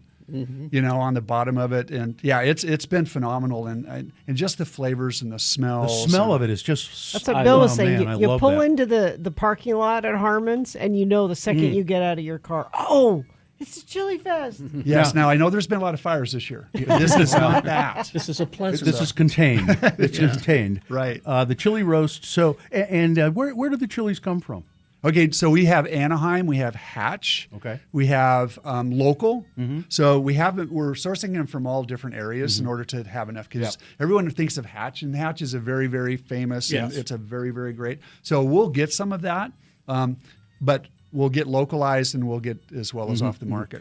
So just roasted chilies, but you do a lot of stuff with the roasted chilies. Yeah. So I was just going to go through a quick. I think we have 14 different fresh made items that we have within our kitchen department. Wow. So chicken enchilada, chili salsa, mac and cheese, chili verde, chili cheese bread, chili brioche bun, chili brats. And those really? brats are phenomenal. Oh wow. And then we also have it in our beans, rice, and burritos. And we also have enchiladas, hummus, and we have it in assorted cheeses from our local purveyors that'll buy at the Hatch Chilies and some of the others. And I was telling you off the air, we had somebody text us the other day and said, I got a roasted chili cheese ball, or maybe it was last year they got it. But anyway, they've had it and said it's just incredible. And there are two different ones. There's a Hatch one, Hatch roasted, and another roasted chili cheese. And we have it in just the regular cheese ball that. I say regular. It's the most famous cheese ball of all. Yeah. But it is. But we have that one, but we also have a pub cheese flavor. So it's a little of both, and then we have hot and or mild. So I mean, Now those are the prepared foods, but you Right. can just get chilies. Yes, to that's take a whole home and yes. cook. So beauty is we've actually been in the back of the store because we're had to get the roasting going, and so that we could have for all these items available in the store. But then also you can just pick it up already roasted. You don't need to go out and buy a bushel and wait for the whole roasting unless you're going to use it throughout the year. We'll have them in smaller packages of 1 pound packages good. that you can just pick up. And a lot of people that haven't really tried the chili roast yet, it's a perfect way to do it. You can just take those home, skin it off, put in some of your your eggs or whatever you're preparing, and then give it a whirl. And if I know Harmon's, I bet you have recipes for people. We do. Okay. Of course. We do. Like if you've never cooked them before That's and true. aren't sure what to do. Yeah. And it's pretty easy because once they're roasted, that outer skin just comes off, and then you're just eating the meat inside. It was just kind of interesting. I was asking our produce sales director, who's Robert. He's been with us for 50 years, but I think he started at 12 years old. But he's the guy that goes out into the farm with the farmers. He's that guy, and hey, let's try that cantaloupe right now, and how's your peppers coming in? He's always really advanced on this, but he was the one who actually really got this thing kicked off the ground, and it's just been phenomenal of the growth of just people getting interested in something different, but then all the ways that you can utilize it. So you can do chop them up in almost anything. I'm hearing people put in cookies. Really? Well, some heat in the cookie. Okay. Add a little chocolate. And Now I don't know. How do you know which one? So you've got mild, medium, and really hot. Yeah, we got mild, medium, hot, and really hot. Okay. So yeah. How do you? I guess it's just the variety that's grown. It is exactly that. It's the variety. Yeah, and they'll actually taste them with a capsaicin taste a tester. Yeah. To check that out. One thing I didn't realize until this year is the bushels all look the same. They're this big green bag, right? Yeah.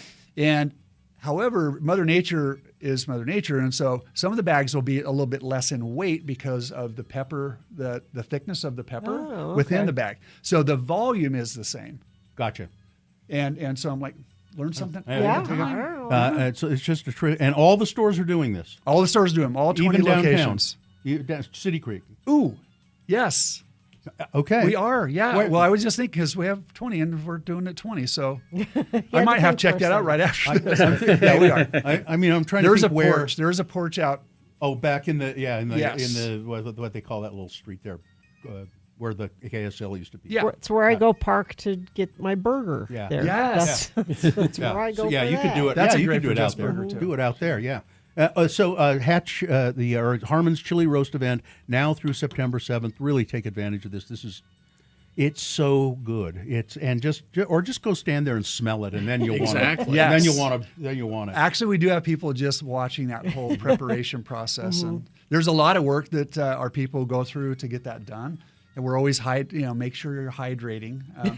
But they're out there. They've got the lighter shirts on and some hats and things, so that we're taking care of them. And don't be afraid to ask questions. Exactly. Correct. Yeah. I mean, just what Everyone loves to depart knowledge that they have, Yeah. and this is that time when you can ask a lot of questions about, as you said, recipes, things like that. Bob, it's always good to see you. I'm excited to go out. There's a cheese ball out there. did Yes, you there's say? a cheese ball. Bill's We have gonna some go- hummus out there, some salsa out there, some chips. And All right. Corey in the chat room says the jalapeno brats are excellent. Nice. There we go. I'm gonna get some of those today, maybe. I think. They sound good. Yeah. All right. Thank you so Well, much. thanks for having me. Thank Always a Appreciate pleasure. you, Bob. Always a pleasure. Chili roast. All right. We're going to take a break, play a song, and then we got the boner of the week. Dave the Flower Guy will be here to tell us who boner of the week is. TrilogyVetSandy.com is the website. You can go there. You can make your appointment there on the website if you'd like, or there's the phone number. You can find the phone number and call them to make your appointment. They're located at 9872 South 700 East in Sandy. And what's great about this place is it's local. Of course, it's our friend Dr. Josh Davis, who will be here on Wednesday to answer your questions about the puppies and the kitties. They offer compassionate, comprehensive veterinary care. Mention Radio from Hell or X96, and you'll save $50 on your pet's teeth cleaning this month. But Trilogy Vet, privately owned and operated, which is why one of the many reasons that I love them. They put the pets and the people at the heart of everything they do, offering a more personalized experience that is hard to find in those large corporate-owned hospitals. And I know enough vet techs to know that these big corporations are cutting back on everything. We love local. Exactly. You're not going to get your personal attention. We rest easy knowing our pet's always in good hands at Trilogy. So, TrilogyVetSandy.com, 9872 South 700 East in Sandy. Got a few minutes here for your drink menu. You want to play that list thing because it is a list. It is a list? Yeah. Okay, Officially? I wasn't sure if it was a Officially. list or not, so yeah, there we go. It's from BuzzFeed. So. All right. It's Radio from Hell with another list, because people love a good list. X96. Everyone has a go-to drink order at bars. Mm-hmm. But what does your favorite drink say about you? Can I just give you my drink and you tell me? Let's see if it's on here. Go ahead. Old fashioned. I don't recall that an old fashioned is on here. Do you have a second choice? Oh wait, no, there it is. Oh. Old fashioned, number 13. Old fashioned, and this is according to bartenders. Okay. Old fashioned drinkers rarely know jack S about cocktails. Wow. But it's a cheap way to pretend that you do. No, either I like the either taste. someone who knows their booze really well or not at all, they want to look sophisticated. No, so those I are don't two care sides how of I it. look. Well, that's and obvious. I like. What's and I yours? like- Need I booze. like the taste of it. Well, see, here's the thing. I don't go in every bar with the same. Oh, you have different drinks for No, different. it depends on the bar that I'm at. All right. And a lot of times, if you're in a bar that doesn't look like they would even be able to do an old fashioned, you want to keep it simple. So what would you order? So I go vodka rocks with a lemon. They don't.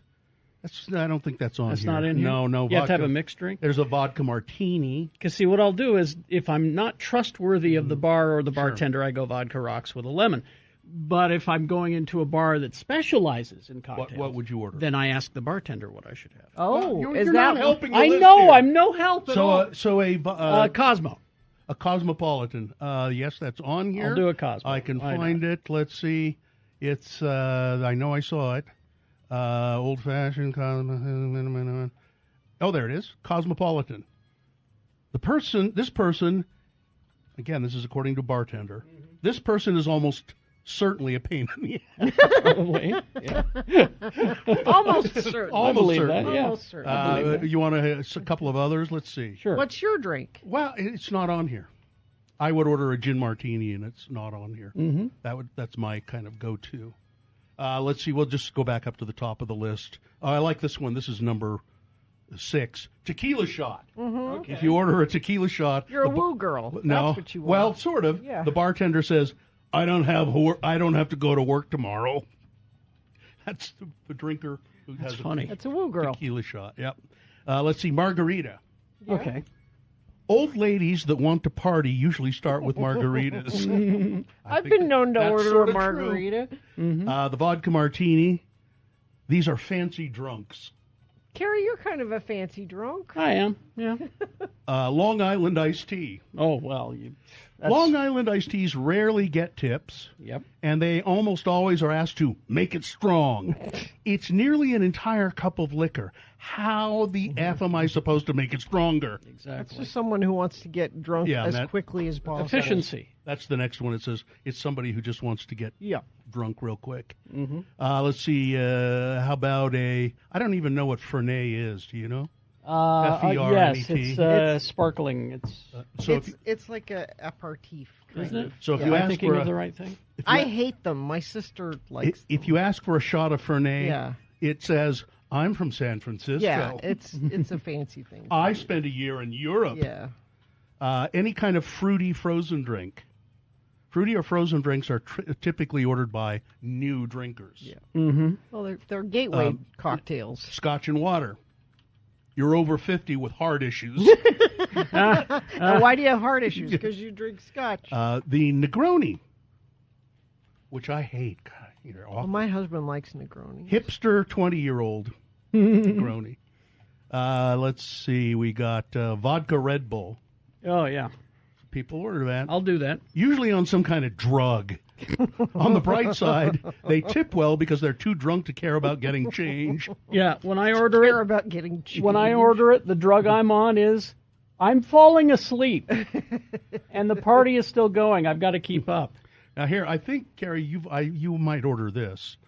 Vodka soda with a splash of cranberry. I don't like soda necessarily, but I'll take that. Sure, if you're handing it to me, I'll drink it. That means, well, either you're an obnoxious white girl or a slender gay man. I am. Carries both. those I am things. both. In one body. Yes. I'm more obnoxious white girl. Let's see, called Jack and Coke. Yeah, I'll have a Jack and Coke. I know sure. you have. Yeah. Jack and Coke, you're going to be fighting somebody in a few hours. Probably. Them's fighting words. The customer who always asks for an extra strong drink. That's you, Bill. Make mine a double. Yeah, they're the ones that say, add extra vodka to my drink. And then I give them the bill and they say, why are you charging me for extra alcohol? I wouldn't do that. Cabernet Sauvignon. Okay. Yeah. You actually say, I'll have a Cabernet Sauvignon over pronounce, and then you overpronounce Sauvignon. I just want Sauvignon. Yeah, I want a fancy wine, please. We never. A cab. I want a cab. That's what we say. Yeah. is, What kind you of know, cab? Yeah. We'll have a glass of the cab. Yeah. You know. Whiskey sour. Yeah, I'll drink that. I'm drinking underage. Pinot Grigio I'll drink that. Nice. has no personality whatsoever. Oh. None of these are positive. Pim- What's the drink they go? That's a Gina, classy guy. Why do you think that is? Yeah. Because these are bartenders observing people's behavior Exactly. in bars. There's not one on there that Nope. says, "Okay, I know you're not going to be a problem." If you order, you know, you've heard of a Pim's Cup. Mm-hmm. If you order a Pim's Cup, I love England and English things and British flags and rowing. Did I tell you about the time I went to Henley? Is Moscow Mule on there since we're adjacent to Pim's Cup? It is not. Because that's delicious. I like a Moscow Mule, but I like just making them myself in the hot summertime at home, where I'm not judged. I do 99% of my drinking at home. Well, you're not judged. Well, I am judged, but it's and harshly by my wife. But other than that, Katie says she likes her Moscow Mule with a splash of cranberry. Oh, that sounds good. That's nice.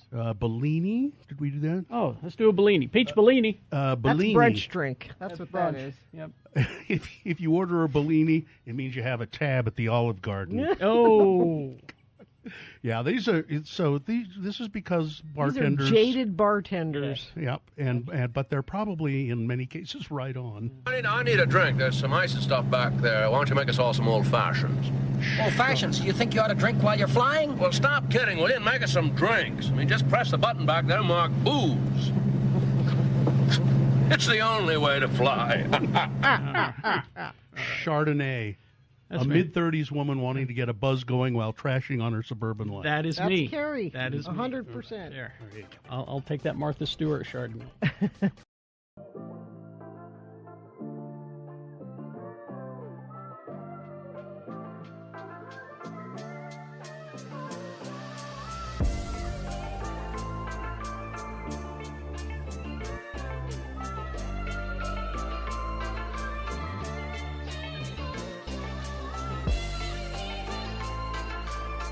Tammy won, and Anthony won.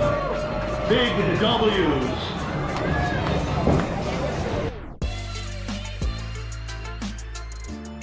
Right, 9:51, boner of the week. Oh, that's why Dave is here. Dave the Flower Guy. Hi, David. How are you? Fine.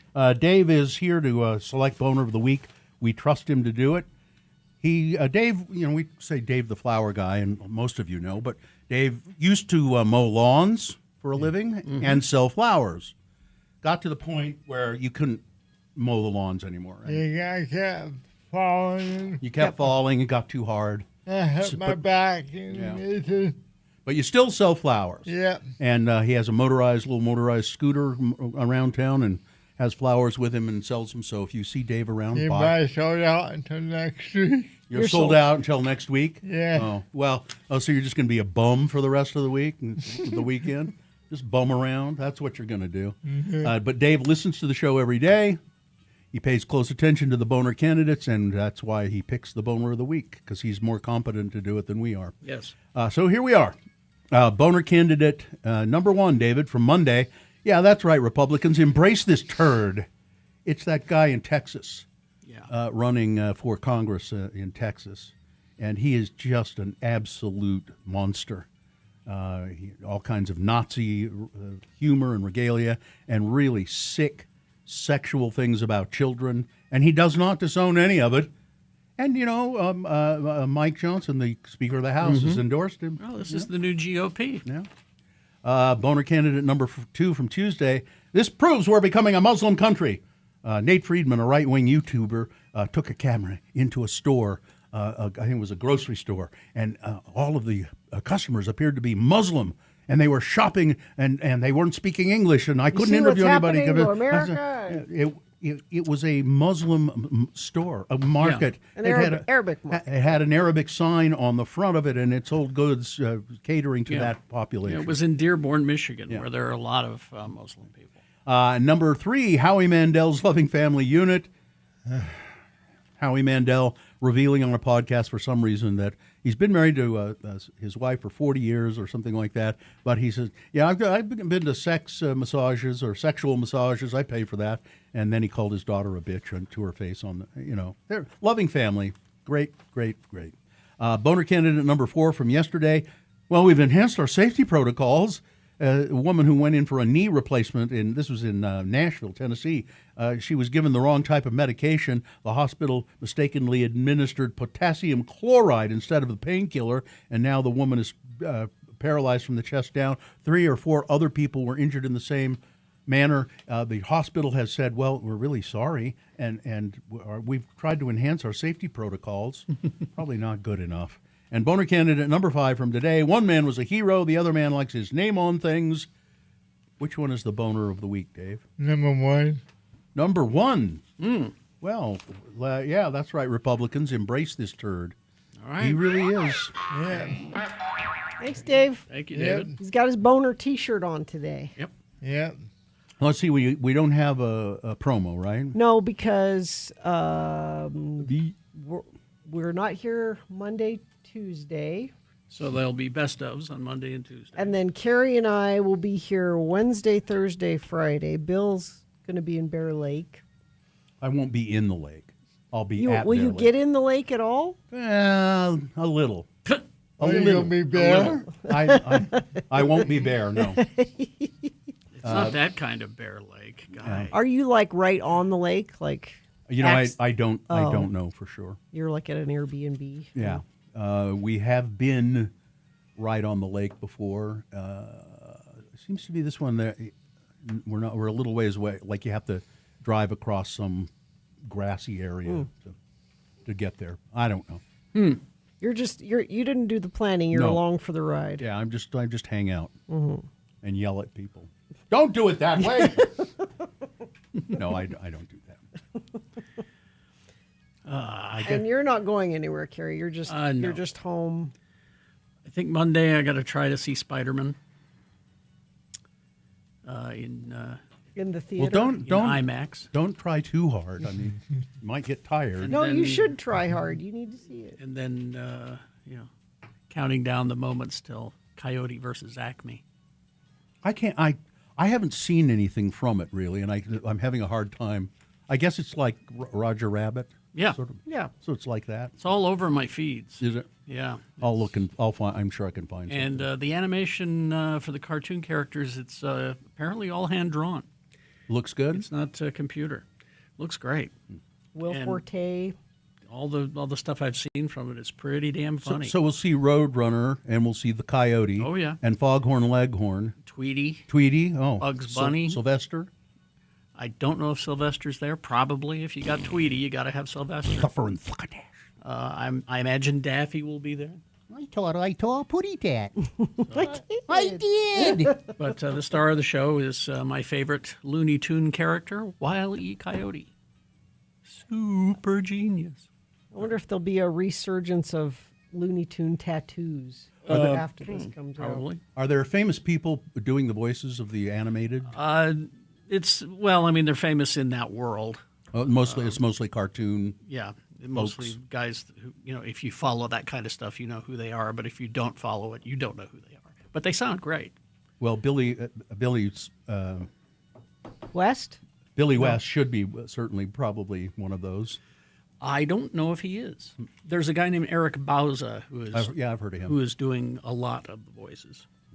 Anyway. Well, it'll be interesting. I'm interested to see it. All right. Well, all right. Yep. Fine job as always, Katie. Live long and prosper, bitches. Don't you know who I am? Rest your cherries. Nick is next.